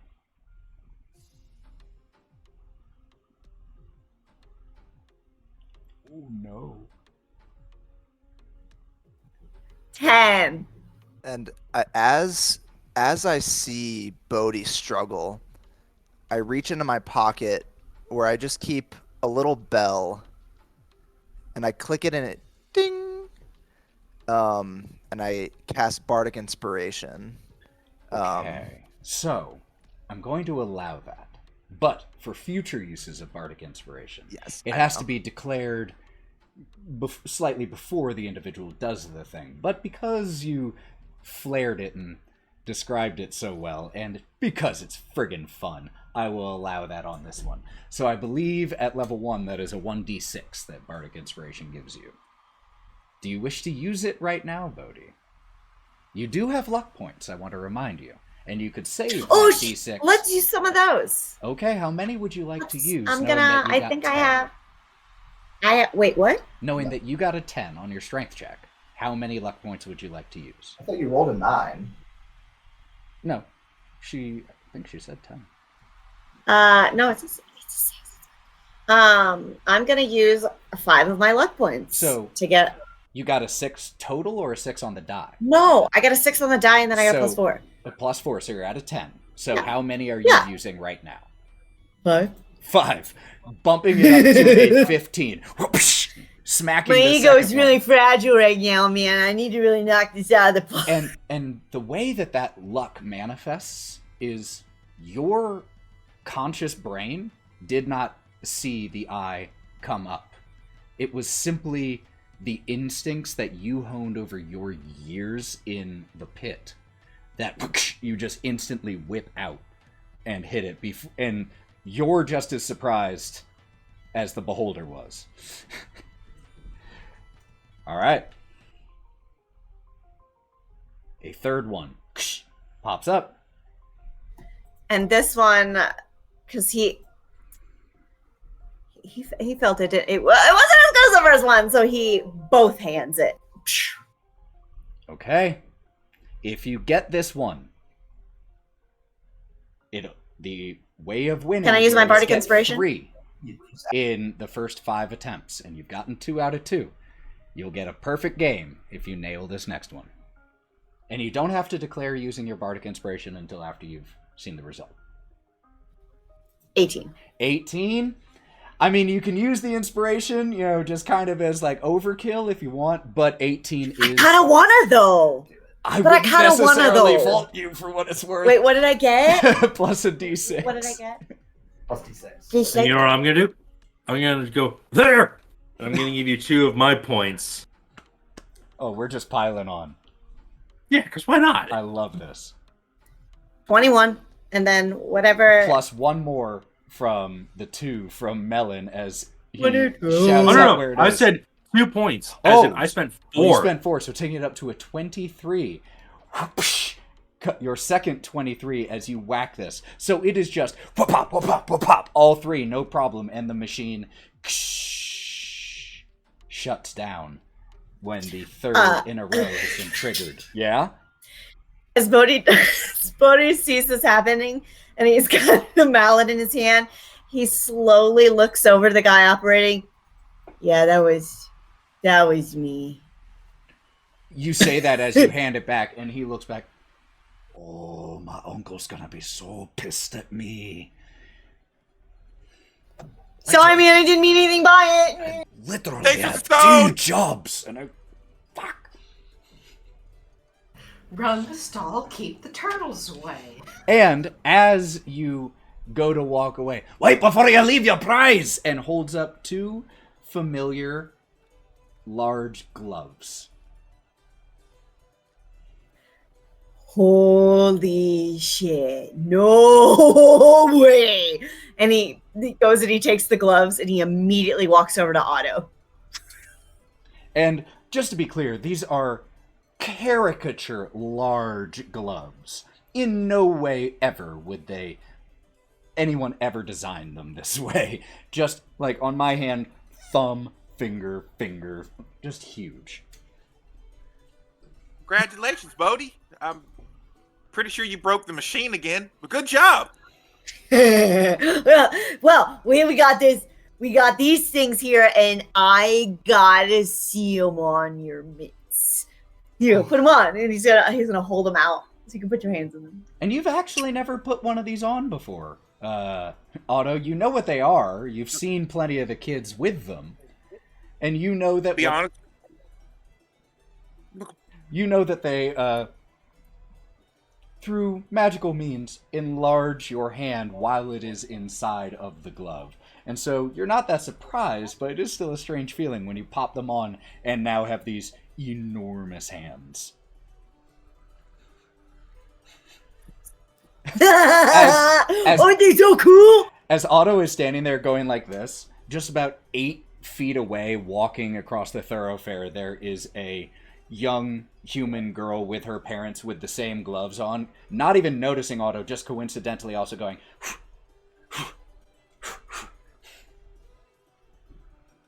You know, I've never, as long as I've worked here, I've never actually put these on before. I see all the kiddies run around with them and stuff. Why does it feel like my fingers are so long? High five. Yeah. It was for every... Yeah! Okay. Yeah. As we walk away from the stall, I'd like to kind of lean over to Bodie and go, you know, as good as perfect memories are, sometimes it's fun to make new ones. I'm learning that pretty slowly. And unfortunately, a very late stage in my life. But, you're right. Thanks for being here, man. And I'm going to walk up to Mr. Stone. He is, as you go to walk up to him, he's actually temporarily put a sign up that says closed for repairs and is going around the beholder doing a very thorough inspection of it.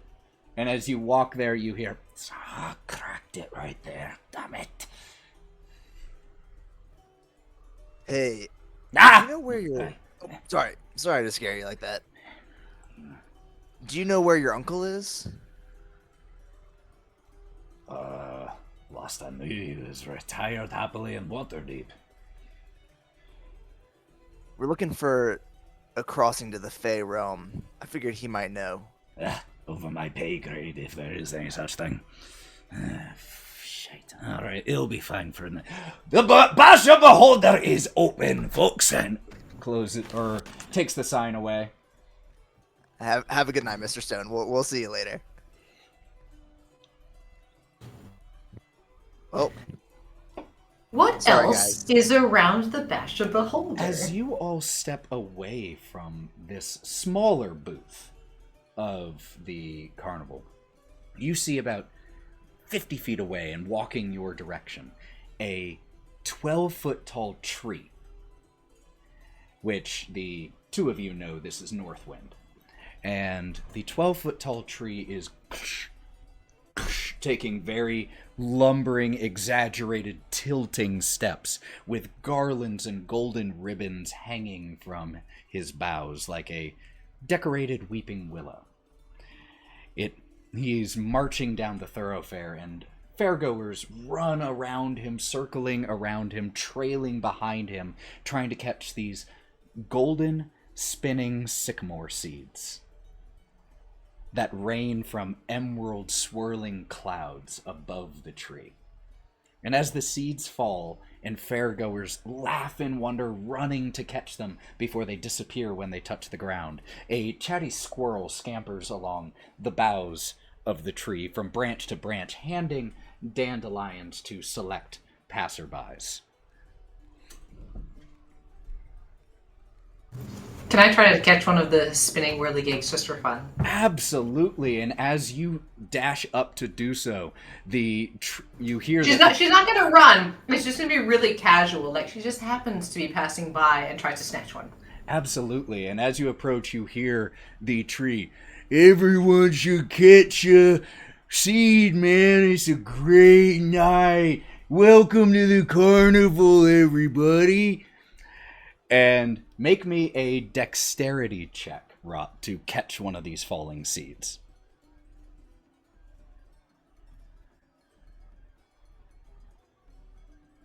$15. Come get your welcome gifts, everyone. And with a 15, you, as you catch the seed, as soon as it touches your hand, it transforms into a gold piece. And at that moment, as you're looking at the gold piece, the tree, large as he is, parts of his branches nearby, and the squirrel hanging from one of the branches, and this is for you, hands you a dandelion.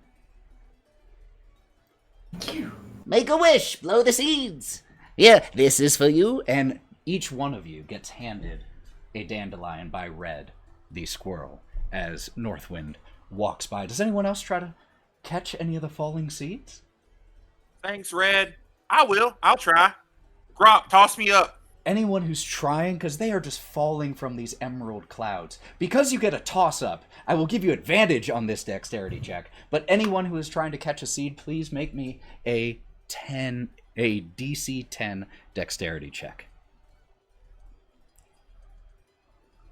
Natural 1. Oh, just like I think you were so distracted by the guy who sounds like it could be your best friend voice that it just goes right. Have you ever through your related hand. that? Anyone else? Melon, you won. They turned into gold. Gromp? Otto? 18. 18. Okay. I'm not trying. Okay. 14. So, Otto and Melon. Otto, as you catch one of the seeds, you feel it just dissolves into you. And at first, you feel like maybe you got a little cheated. But then it just seems like one of the silliest and funniest things. And you find yourself so delighted and amused by all the things happening around you. And so until the next dawn, so until the rest of the carnival ends today, you just find yourself very easily amused and entertained. Yeah, it already was. No, that was for Otto.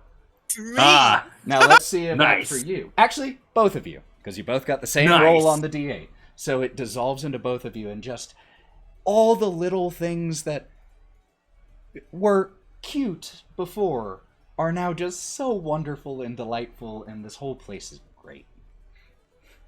What'd you I get, grab Otto? Melon's hand and look into it, and it's empty. And I go, ugh. I'm going to look at all of you.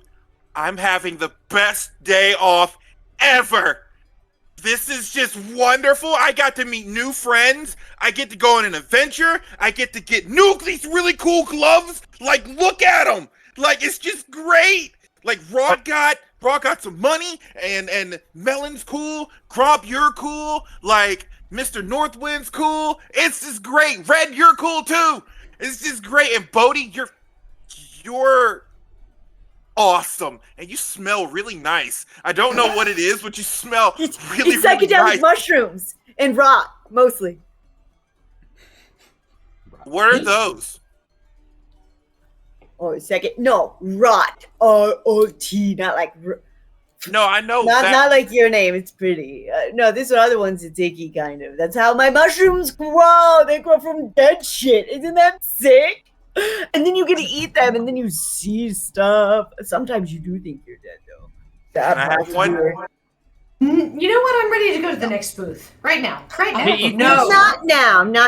No. We need a really zen time. This is more of an upper situation. So. Did I hear something from Melon? yeah. Do I smell any spicy meats? Yeah, make me a perception check. Hell yeah. Ooh, Really that's wanna a try? lot. That's a 23. As you look around and you notice the food stalls, it looks like most of the fare here is of the sweeter variety, which does make sense being a carnival of the Fae. Carnivores, they like their sweets, the Fae. There is, however, something in the air. It does smell more savory. Doesn't smell like it's right here, but it is nearby. I'm going to keep track of that smell. If we start going that way, I need it. I need it. And I have a question at this point. All of you were handed dandelions, and the squirrel did encourage you to blow it and make a wish. Did anyone do so? I can do it right now. Oh, I hand mine to Wraught because Wraught needs more wishes. 2. So who all is doing it? Just the two of you? 3? 4. I think everyone who has one. So, I have a homework assignment for the 4 of you. You have to write down somewhere so that I can remember it. But I would be very interested if you knew right now what that wish would be. Wraught. Joe, you get 2. Wraught. Can we tell you, or I is would it a love secret? to. I would love to know. Okay.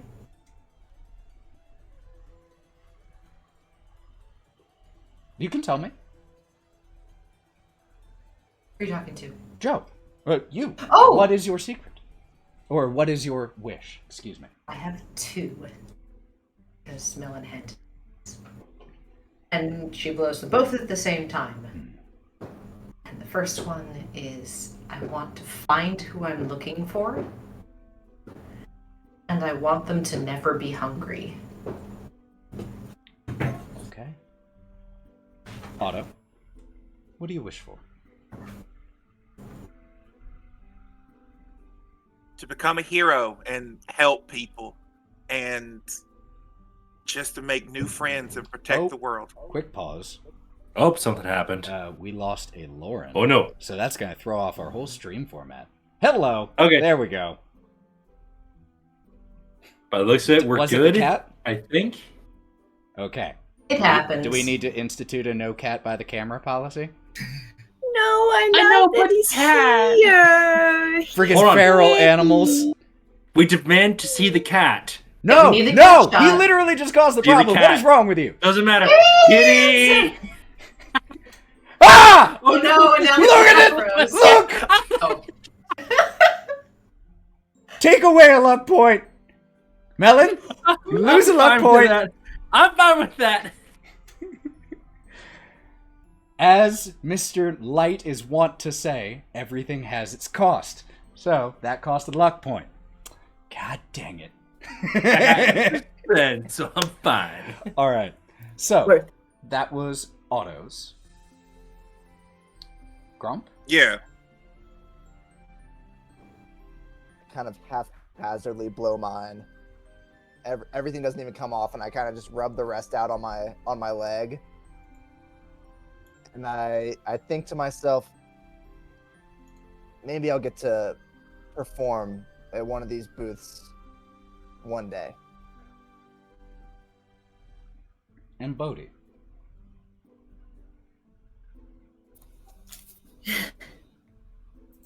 I hope I can actually find her so I can ask her what comes next. Find who? Well, If you're comfortable. my saying. first and only best friend. Duh. Alright. Juniper. You're I need to allowed find have more Juniper. than one best friend. And as Huh? 4 of you send these seeds off into the air, wafting and drifting amongst the fairy lights, some of which hang by strings and some which float independently on their own, a giant dragonfly swoops down overhead, and the rider, laughing, pours some, accidentally, beer that splashes onto a few of your shoulders and just is dashing or flying, buzzing by, laughing uproariously. If that's not a sign that we need a drink, I don't know what is. It could have Yeah, been I can worse. show you. It could have been crane poop, but hey, it's all right. Crane poop? That was a dragonfly. Where's the beer stand? There is That way. actually a drink stand nearby. What you see advertised is called Evening Berry Wine. It is a drink that, as you see it poured, gets served into a fist-sized snail shell. And as it is ladled in, it has this glow from inside the liquid itself that illuminates the snail shell once it's inside, showing all of the striations and spirals. One of these You're gonna costs love 1 that. ticket punch. I will get in line and get one. The kobold working behind the booth grabs a ladle, being kobold-sized. It feels like this is a slightly practical joke on the part of the carnival, in that the ladle that this particular kobold is using seems ridiculously small even for a kobold. And it takes about 12 pours of this ladle to fill the snail shell for you, and then hands it to you. I was gonna say I'm right behind Wraught. Alright, 1 ticket punch for each one of you. Yeah. Is it sweet? As you take a sip, it is quite sweet.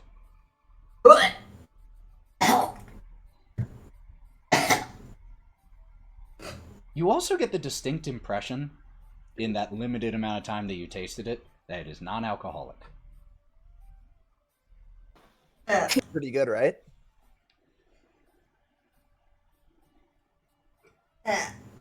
One cup, please. 1 ticket punch. I'm going to hand mine to Otto before he can hand over his ticket. Oh, well, There well you thank you, go. Wraught. Mm-hmm. You didn't like it? Goodness of my heart. And as you were walking over, the kobold who was working sees you. Oh, hey, Otto, you have the night off? Muted. Otto's mic is muted. It's all right. He practices mime momentarily. I do. Gromp taught me. No, So, you got really good at it. No, that was amazing. I thought someone just turned the sound off on you. Incredible. it's magic. You're gonna be a star someday. Thanks, bud. So yeah, it's weird having the night off. But I'm thankful for it. Oh, thank you, Wraught. I was gonna get one, Oh, but well, my buddy Wraught. If you need a refill, you know you can always come back here. I only spit Thanks, a little Carl. bit back into it. What? I'll walk up last. I think. You'll walk up as well? I'll walk up last. Hey, Carl. You heard of any yeah. fake crossing here? A fight. We're just trying to gather some information. I know you've been working here for a while. Well, I've been working here for a while, but what that's taught me is it's best to keep my head down and just do my job. Yeah, Which in my that's kind of what I figured. They don't really like people getting their business.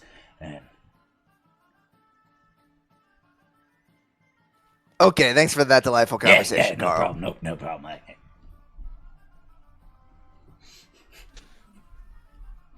So, those of you who wish wine have achieved it, albeit non-alcoholic.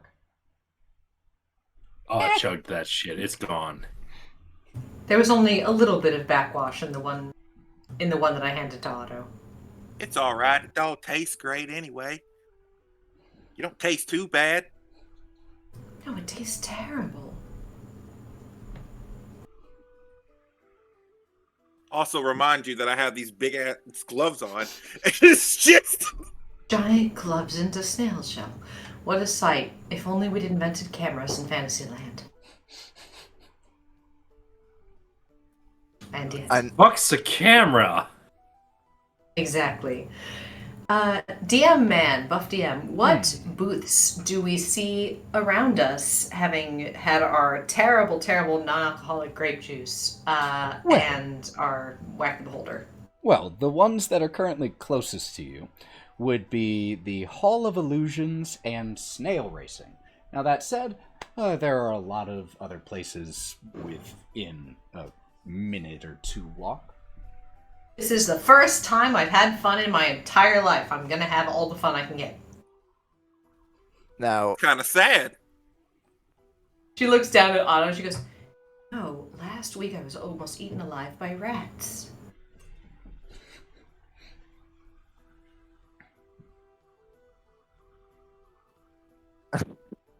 You're really big to have a eaten by a rat. The rats are tiny. There Do was you a understand lot of how them. many rats there were? You didn't say that. That was you just said you got Mhm. almost ate by a rat. You said Hall of rat, Illusions, one word. ho! So Wraught I mean- walks off towards the Hall of Illusions, and Gromp. Now, yeah, Hall of Illusions is a good start. If you really want to have a good time, we can go to the booth that I work at. But maybe we should do this first. Which booth do you work at? Oh, you mean stare at a Cyclops? It's a staring competition, but it is pretty fun. And if you go, I'll even play the music, even though I'm off tonight. Now, do I get a bonus because I don't have eyelids? I think you'll perform very well. Otto win, no eyelids. I think you got an innate advantage. Hey, Ethan, Yes. if Wraught is going to the Hall of Illusions, can I quickly run over where I smelt that savory smell, get 2, and meet them at the exit? Absolutely. That will Hell be, yeah. If it's 2, that is 2 ticket punches. Oh yeah, I'm halfway done with my tickets. So already. the savory dish that you smelled was not actually meat. It is a savory mushroom kebab that has been seasoned and cooked in such a way that it's a good facsimile. I just really love you picked the one food Morgan himself will not eat. I'm not a mushroom fan myself. You want to complain to management, you feel free, my man. That's I would me, rather not you not. Melon. I would rather you not do that. Please don't. So it only takes you... But if we complain to management, we might talk to the owners faster. It only takes Hey! you about 2 minutes to get there and back with your snack and 2 ticket punches later.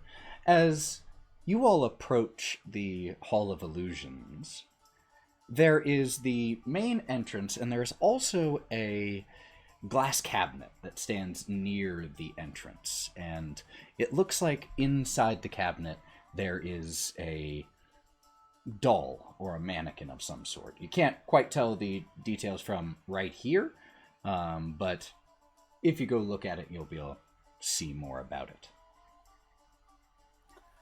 I think you guys will have a good time in here. I think I'm not going to go anywhere near that fucking thing. It'll be fun. Come on. I've actually never gone in myself. I'm kind of excited. Oh shit, yeah, man. This is a large tent. Otto, It whose is- hand are you reaching for? Yours, Oh, because you said you didn't want to come. I said I didn't want to go near the mannequin. It's all right. We're all together. Gently, And like, grip friendship- my hand in his. Big love hand. All right, let's go. just leading behind. One of the few times, Wraught, that you have felt quite tall. But the I can large get used to tent this. that you approach is painted with a mural of shifting images that show grinning fairies diving into pools of limpid color. The helical stripes of the tent's pointed canopies rotate in slow spirals. And the whole display seems, as you look at it, made to confuse your mind, to disorient you. And there is, standing by the tent's entrance, is a clown wearing muted garb and muted makeup. Not pure black and pure white. That's an intentional monochrome. But the way his makeup is done in a variety of shades of gray makes him look desaturated. And as you all get, within about 15 feet, he turns and stands simply blinking at you.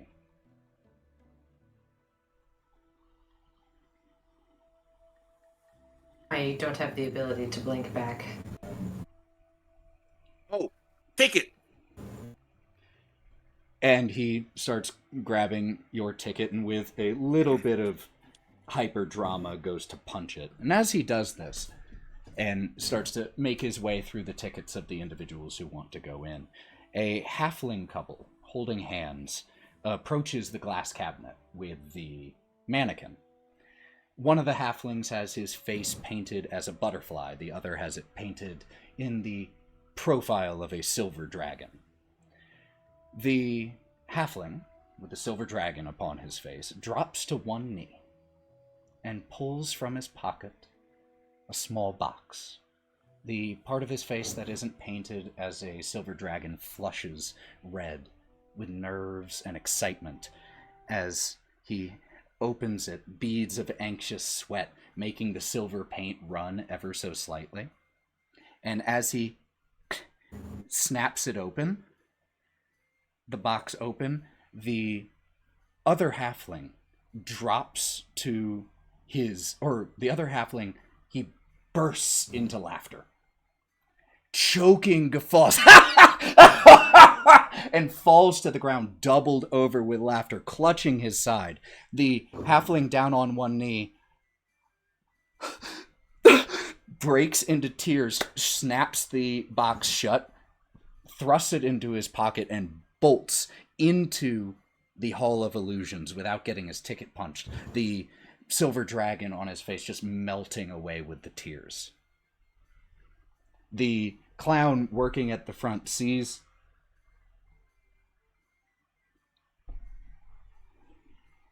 and just turns back and goes to take the next ticket to punch it.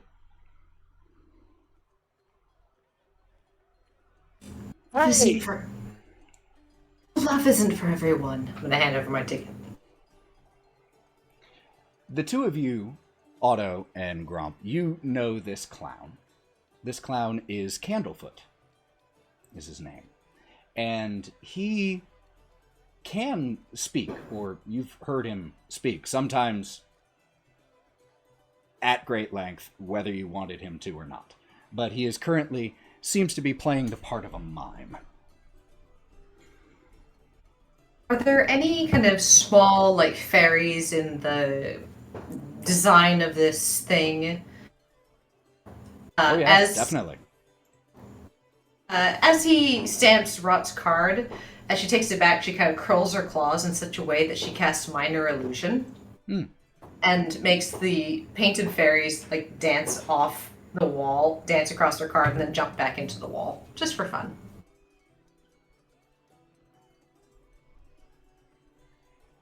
And goes to gestures for the next person's ticket.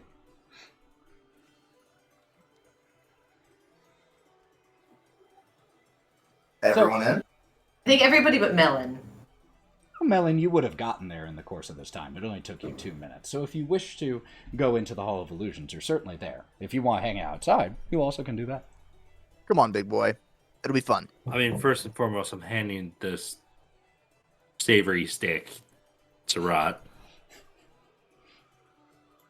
Smelled meaty.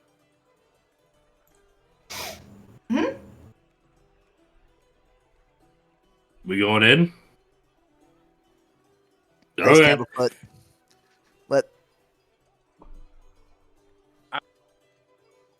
You cut out. I'm just handing my hand up to Rod because I know she's not going to eat it. Oh, How do you know I'm not going to eat it? You passed off food. You've already passed the drink off to me. That's because it was sweet. Are you going to eat it? Might. Okay. I run Don't you off. expect all of my food? Well, hey, I just asked. let's go find that poor soul that got totally dicked over. It was so sad. I feel so bad for him, man. But also, That we wanted hurts. to laugh at the same time. It's not nice. Idiot. It's the worst time and place in front of... Anyway, let's go. So, as you all head into the Hall of Illusions, does anyone stop and look at the mannequin? Yes. Cool. First thing, as you approach, it is a wooden mannequin of a grinning raven-haired young woman in witch's attire, a flowing green cape hovering in place inside the cabinet. And as you approach to read the sign, could you please make me a wisdom saving throw? Yeah.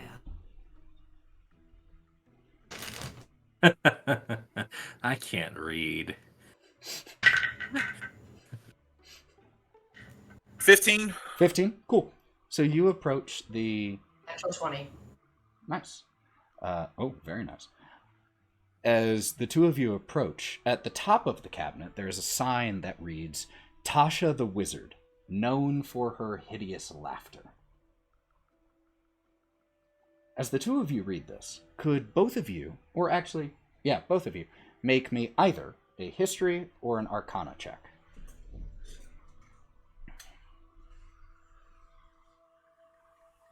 Arcana. Kinda figured. I have the same bonus for both. Oh, nice. 22. Very nice. 16. Perfect. Both of you. Tasha, you know, is one of the many pseudonyms used by a legendary archmage, Igwilv, the Witch Queen.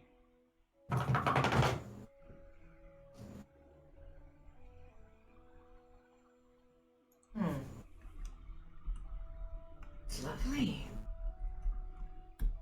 You know, I don't know a lot about magic, but I have heard stories of Tasha. It's kind of cool. Magic's really fun. She's Wish I really could learn fun. What do you think she could teach us? Well, I don't know magic. I just got my lots of hand. magic. Can I Yeah, step they're up? man. Can I like step up to the mannequin and give it like a little smooch on the cheek?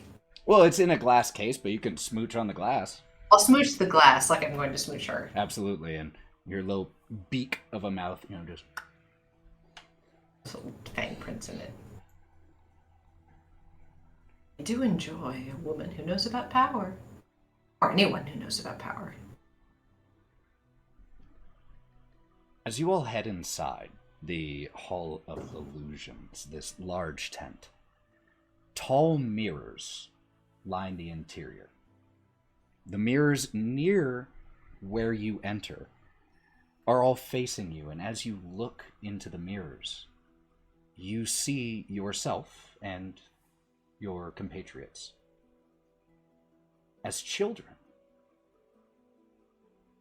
So, Bodie, we're going to come to you last, because we've heard a little bit about what baby Bodie looked like. Wraught, we see a child's version, a true to form version of you, of when you were a child. What do we see? True to form? As in, accurate as to what you looked like when you were a child. In the background, very Your face. far back. Your face. There's a small red dragon with bright yellow eyes. See the head kind of darting around, seeming to observe everything with this wild curiosity, like this hunger for knowledge. It kind of just snaps ferally, but doesn't seem to consume anything. Melon. Muted. Melon is muted. Melon, you see the face. It's small, huge, almost cuddly. Ew. Buried deep in something chowing down. Yum, yum, yum. Otto.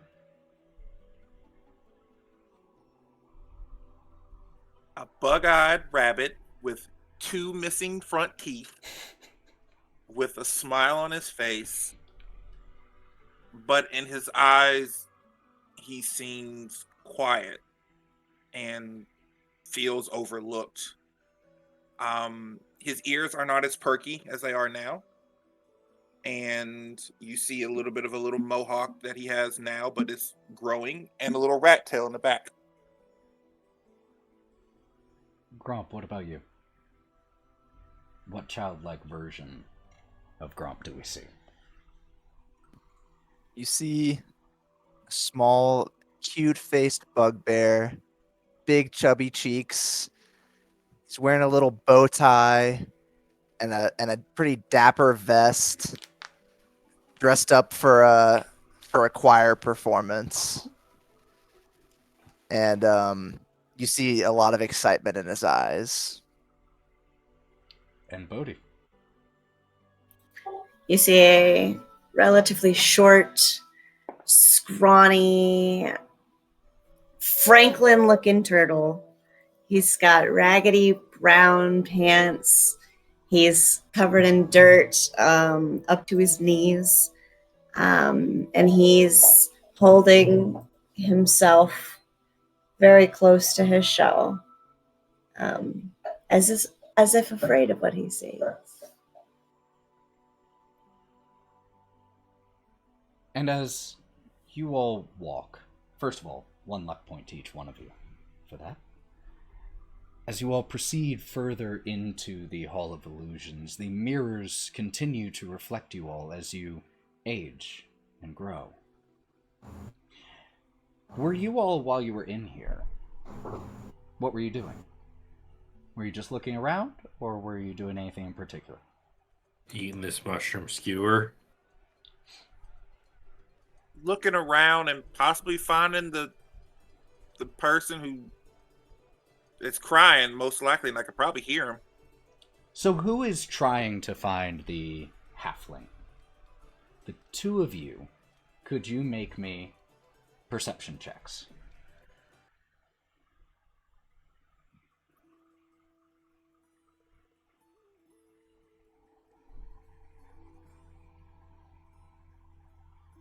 $14. 15 plus 5, 20. The two of you spend a minute looking around, and you separate from your friends just a little bit. You don't get too far ahead, but as the other three of them are more focused on looking at the mirrors or eating. This one makes me fat. Actually, that's going to be a very good point in just a second. But the two of you break ahead a little bit, and after about 45 or 60 seconds, you come around a corner, all of the walls still of mirrors, still showing yourselves, but you're not paying that much attention to that right now. Because what you see ahead of you is the halfling with the smeared silver down his cheek, staring worriedly into one of the mirrors. And he's clutching, or he has his hand almost subconsciously still over the place in his pocket where the ring rests. And because of the angle that you come at him, you can see into the mirror slightly. And what you see is a girl. Looks teenage, in a maybe 11, wearing a half pig mask. And she is whispering in the mirror to what looks like a childhood version of this halfling. And as the two of you come around the corner, she looks up from in the mirror and darts out of sight, leaving simply the reflection of the childhood version of the halfling and the halfling himself, who shakes his head ever so slightly and looks around confusedly. What was that you just saw? The three of you, Bodie, Wraught, and Melon, come around the corner as Otto and Gromp approach the halfling. And Gromp, you ask, what was that you just saw? And he kind of shakes his head and goes, The girl. She asked if I had any regrets. And she said if I did, that she knew someone who could help. All I had to do was follow her. I almost did too. I guess if you all hadn't come around, I would have. The promise of taking away all your regrets, that's hard to pass up. But just one of the carnival's illusions, I suppose. I got too wrapped up. I was not in a good place. So I Otto, get that. Have you seen that before? What'd you see? there was a young girl, a human maybe.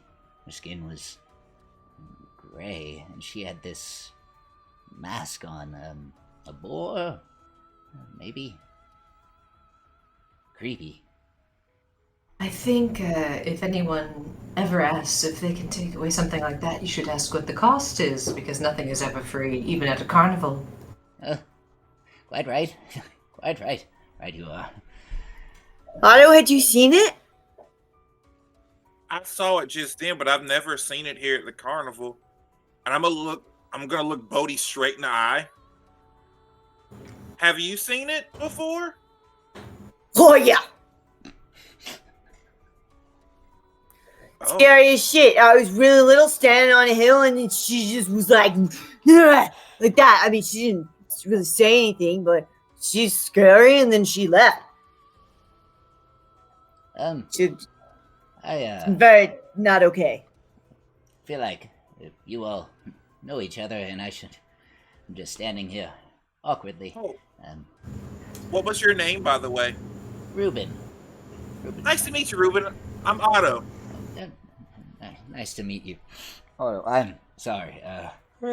Don't worry about her or him was it a girl or a guy? Him. Don't worry about him because he's not worth it. I And you seem like a kind person. don't understand. Otho's not that type. He's thoughtful and sweet. I've never heard him laugh that hard before. Might it have been the location rather than the Maybe, approach? I mean, we met at the carnival 16 years ago. I thought it was... I don't know. I'm a fool. Reuben, I have a question. Hmm. Did he look at the mannequin before you proposed? Well, we were right by the mannequin. Yes, that's because that's where we first held hands. Was there outside of the hall. I thought it was sweet, you know. So take back what I said and go find him and ask again outside of here. But make it romantic. Romantic. Never really been my strong point. Any tips or something?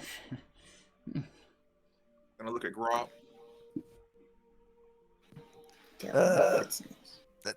Try taking this maybe, and I pull what's left of the flower that I blew. I think this will probably do you well. Yeah, it's got like 30% of the seeds still on there, so it's a mostly bald dandelion. Sure. Thank you. And you're welcome. Do it as the sun goes down. Oh, after the coronation, yes, when everything is closing. That perfect. Why didn't I think? Thank you. What's a coronation? Oh, end of. Is this your first time coming to the carnival? Oh, you all are in for such a treat. Enjoy yourselves. I wish I could go back to my first time coming to the carnival. Anyway, end of each evening, they name a Witchlight monarch, the person who's, been the most spirited, joyful, been the most into it. They do it in the big tent at the very end of the night, so after that, when everyone's gathered, that would be a perfect time to ask him. That's such a good idea. Thank you. Do they get a prize? Thank you. Do they get money? The title will be mine. Oh, if you get to be the Witchlight Monarch, that is an incredible honor. But enjoy the carnival, each of you. Thank you, thank you, thank you. Try again. Be romantic. Be romantic. Be romantic. I can be romantic. Oh. Phew. Thank you. And bumps into Give him a one of mirror. these, man. Little confident, maybe calm the nerves a little beforehand. Not a bad idea. Not a bad. Okay. Thank Find you your all one. again. Wonderful. Thank you. And heads out, bumping into a mirror. Oh, dash it all. Rot. What? I need to be this king of the carnival. Because when you're royalty, you get Monarch, to eat the not rich. king. Monarch, royalty. You don't get to eat the rich because you're the monarch. But I thought you did. Royalty eat the rich. Until the peasants rise up and eat you. But I eat what? Oh. But they've marbled themselves I so turned to well. look at Otto and Gromp. So, is there a prize for Monarch of the Carnival? Honestly, they do it every fucking night. It's not that big of a deal. At least Did you say this in front of this jaded. guy? No, Sounds he's so gone, fun, luckily. Though. You get a little crown at least. Is it made of gold? I don't know You if do it's get a real crown. gold, but they do give you a crown. You do absolutely get a crown. You The love money, owners. don't you? Do the owners give you the crown? Sometimes, if they're not being jackasses, Mr. you know. Mr. Light is the MC of the coronation, and he DJ. does place the crown upon the monarch's head. So if You do we- also know, I will say, the two of you who have worked here know what happens when someone is selected as Witchlight Monarch. They get a crown, first of all. Second of all, as the crown is put on their head, each of them sprouts a pair of beautiful butterfly wings. They are not permanent, but they are functional. And everyone who interacts with the Witchlight Monarch seems to just really like that person. They get a bonus on their charisma. So, like, what happens is they get this really cool crown when you put it on your head, and then you kind of sprout butterfly wings, like the ones that look like this. And I'm going to turn around and shake. And then you can, like, they're functional, but then everyone around you really, really likes you. It's like in school. Do the owners really, really like you? Definitely more than they did before, probably. So if we, hypothetically, if we won having the most fun at the carnival, had a crown put on our heads, and then said to the owners, please give us the entrance to the Fey realm. And we get wings, and we freaking get people to like us. Dude, that's the shit. You don't ever have to mind what you say. People are gonna be like, oh, that turtle is so weird. No, they're gonna be like, that's a nice man. And gonna go talk. Or leave. Or whatever. Well, You were weird. So good. it sounds like we have to have the most fun at the carnival. I'm having a great time right now. Then we got to get out of here. I suggest, if you want to make the biggest scene, that we hop on one of those dragonflies and really show everyone that we're having a good time. I could follow that lead. Or the swans. I think that I could have a ridiculous amount of fun with about anything I did if there's a prize involved. Although I may need some more tickets.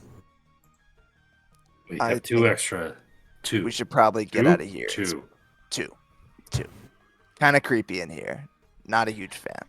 As- Look how wavy I am as I look at a mirror. As you all make your way towards the exit of the Hall of Illusions, the mirrors have continued to progress in time. past the present and into the future. So as you all leave, just as you described what you looked like many years ago, I would love to know what you look like many years from now. Old and in little past your prime. So we'll go in the reverse order. Bodie.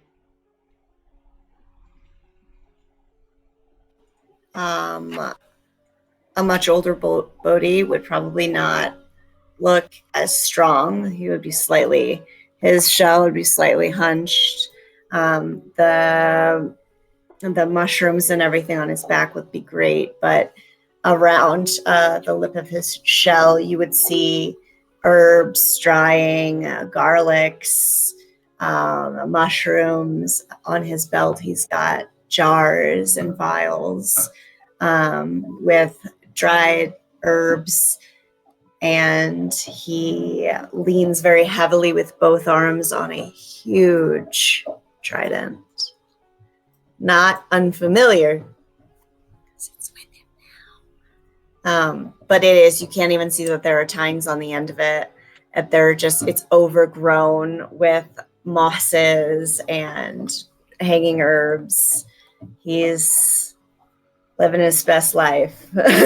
And he's got a slow coiling billow of smoke coming from between his lips.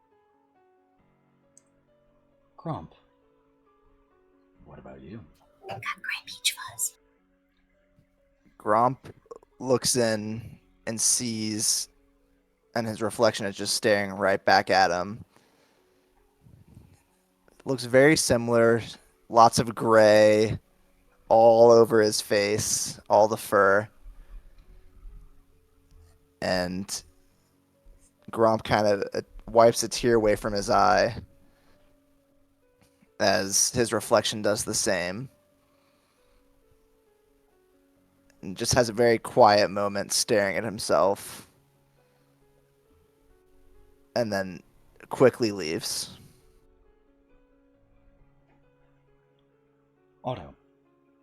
What does old man Otto look like?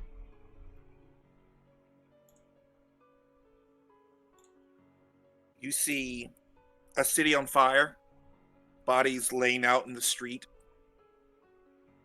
with multiple arrows stuck in them. People just fire everywhere. And on top of a rooftop, all you see is someone posted up like in an archer position with a cloak with a lot of eyes on it, constantly moving around. A beard with two glowing antlers inside the cloak. When it falls back, you see Otto just popping people. Bad people. They're bad guys. They're bad guys. Just it says that over out their head in the reflection. Yeah. It says bad guy. Just so bad everyone's guys. Confused. Just popping, like just using arrows, knocking them out, just taking them out.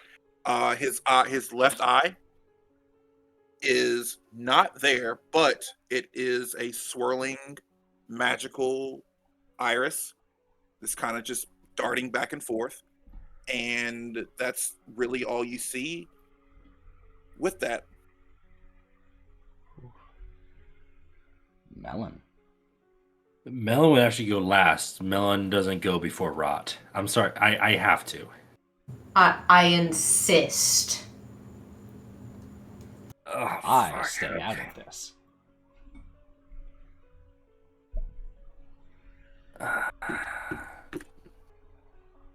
There's nothing there. It's fogged, it's clouded, it's uncertainty. Wraught? In the background of all of it. Wait, can we see each other's? Mm-hmm. In the very, very back, an eye opens. And the eye is as big as the city. And then slowly closes to blackness. You all took that in some very different directions. I like it. You exit and return after those sights to the laughter and music and pastries and running, squealing children, dragonflies and bubbles and lights overhead.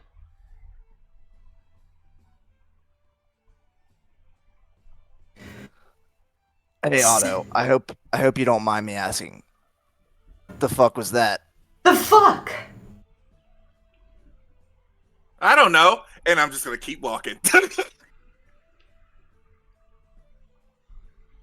Cool. Dragonflies or swans, everyone? You said dragonflies. True. Would you like mine? You haven't tried yours yet. I'm gonna eat one of the mushrooms off the skewers. Then I'll hand the rest to him.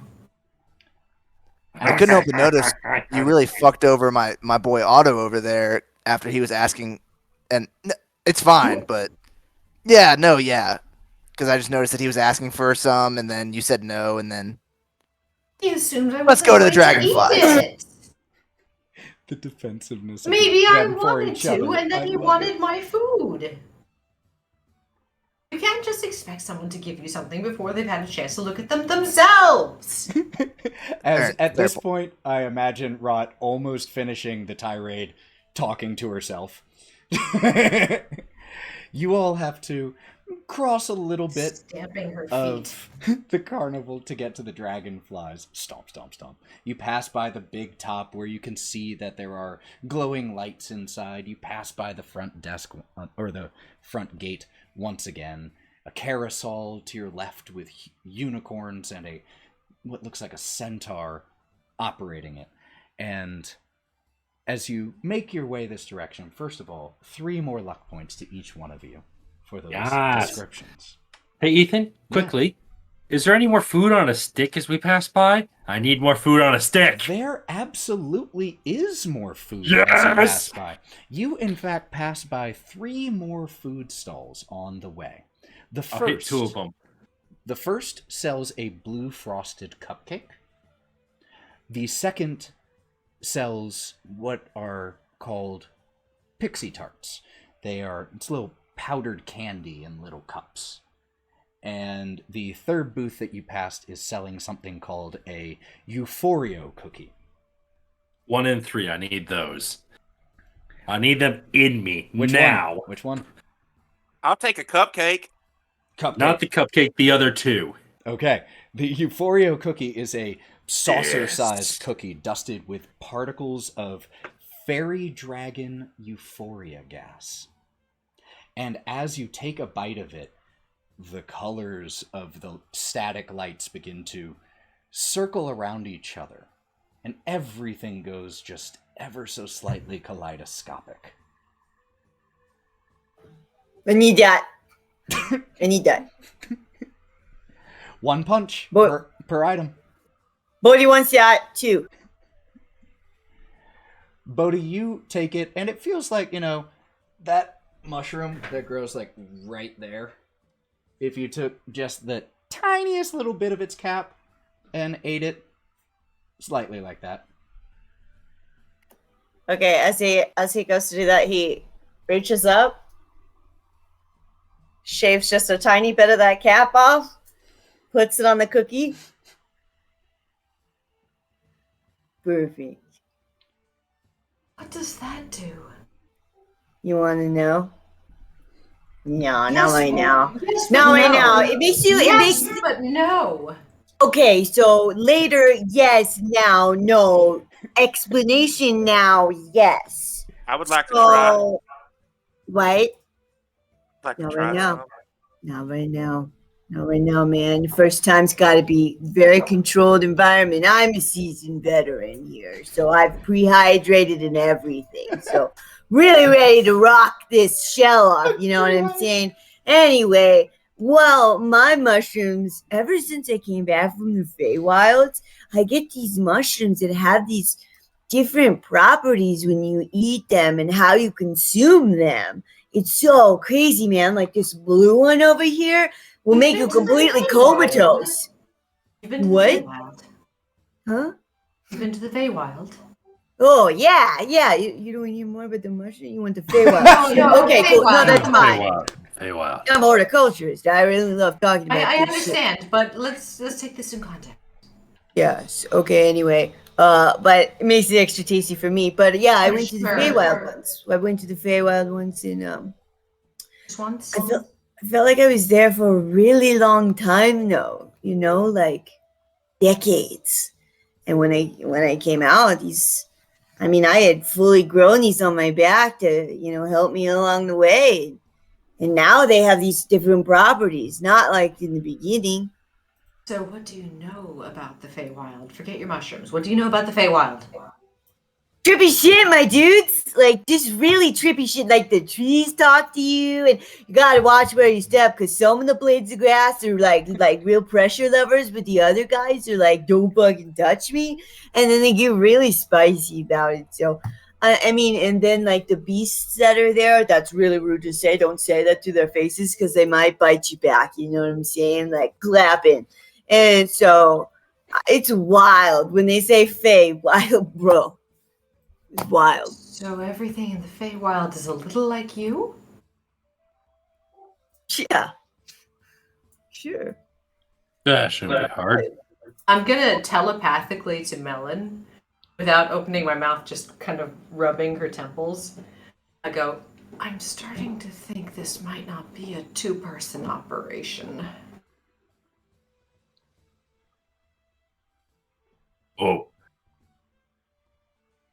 Oh, is that all you have to say? And that was out loud. Listen, we're used to working in a party of 3. Bodie seems to know a little, but I'm not sure how useful he is. Let's be honest. He seems to be 2 pieces of board loose of a 3-board palette. You see, Melon is like, oh, mind stuff. Okay, that thing. Okay, yeah. Yeah, he seems fun. I'm gonna immediately stop talking to Melon telepathically as soon as he starts going, I'm speaking to someone telepathically. And I do just want to point out that telepathic communication, how was that through message? No, it's not. I can just do it. Oh, you just have telepathy? Wonderful. I have telepathic speech, and I can do it whenever I want. Fantastic.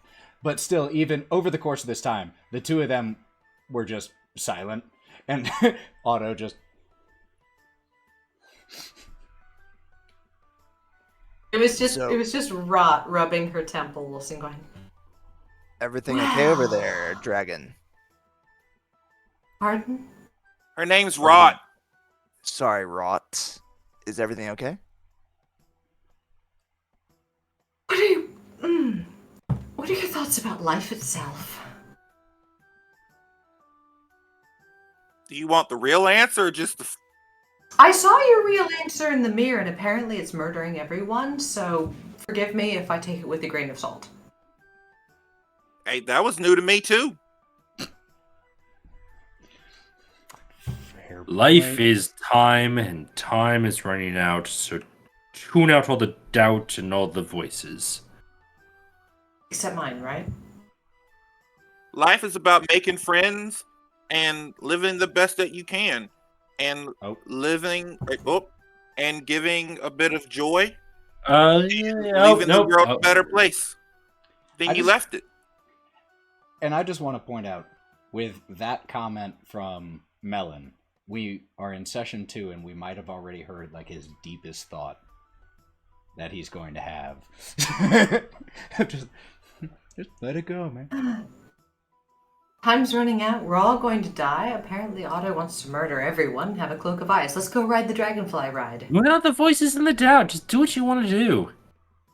I will kind of push. Or do what I tell you to. Dragonfly ride. That dragonfly ride. On it, yeah. I'll put my arms around Otto, Wraught, and Melon, and kind of. Sorry, you can take yourself. You Get all your hairy arms off me. You will approach the dragonfly ride area. And what you see are huge lily pads that rest on the surface of a pool of glistening water with phosphorescent algae. Giant dragonflies use the lily pads as landing platforms, buzzing loudly while the current riders disembark and new riders climb on from the opposite sides. Their wings are as brilliant as the most finely made stained glass windows. And they only land just long enough for the next rider and then take off to circle the figure 8 of the fairground. And near the entrance, a relatively small, 12-foot tall, smiling tree turns your way. Oh, hey, come on over for the ride, man. And that is where we will pick up next time. Dang. Yeah. Great more. session, you guys. Oh, me too. I can never get enough of playing with you guys. That was so good, you guys. That was a That good was one. fun. That was fun. And a little wild. As it should We're a be. bunch of animals. We're helping children and people who had their proposals rejected and then seeing future horrors. It's an interesting place. It's not just... Something's got a little off here, you know? I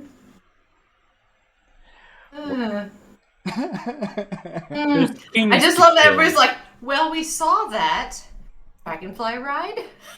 Yeah. Ah, Escapism. It's healthy, man. I mean, It some of is. you went... Bodie, you look went great. Some of you went a super I didn't dark see shit. direction with it, and that was unexpected. I love it. That's what I love about this game. Get to see the cool directions you all take it. So, before we raid someone, the final announcements of the session. There are a bunch of games going on on Misty Mountain Streaming this week. Please check the current schedule to make sure that you get them all, because I didn't get updated announcements. That's all I know. So check the schedule. That's my default. We will be coming back for session 3 in 1 week. Actually, before we go, what was everyone's favorite part of this session? I'm always interested. What do you want to start with? Whoever wants Hall to of start. Mirrors. I'm not in charge anymore. Hall of Mirrors. Yeah, that was a cool space. Bodie's whack-a-mole holder, of course. Oh, so good. I So really good. liked the talk that we had with Dirla. Just the whole interaction with her. That went really cool. Yeah. I liked convincing a child he had an inner dragon that he had to keep his hands in his pockets 100% of the time. I have an inner dragon. I think that was my favorite part. What do you do first? Put your hands in your pockets. Put Ethan, your hands what in your about pockets. you? Every Put your time. hands in your Support pockets. Every time. Ethan, what about you? Hmm? Oh, Or at least let's do like 3 in no specific order, if you want to do 3 most. I think the part that at least What made was your me favorite laugh MC? the most, and I thought was such a great, like, silly but so in character, when Otto jumped to Gromp's defense like that and just got all sassy about it. He is great. He is amazing. That was just so beautifully in character. I loved it. Well, thank you guys so much for joining us this week. Thank you to Sally Quinn for raiding. Thank you to Smallville and Drac, excuse me. How you been, buddy? It's been a while. Thank you, Average Calamities. How's it going, my dude? All you people who stopped in, it means the world to us all. So we will be back in 1 week, Saturday, to do some more rides and get some more information at the Witchlight Carnival. Thank you all so much from the bottom of my hearts. Don't forget to hydrate and do something good for yourself today. Love you all. See you next time. Bye. I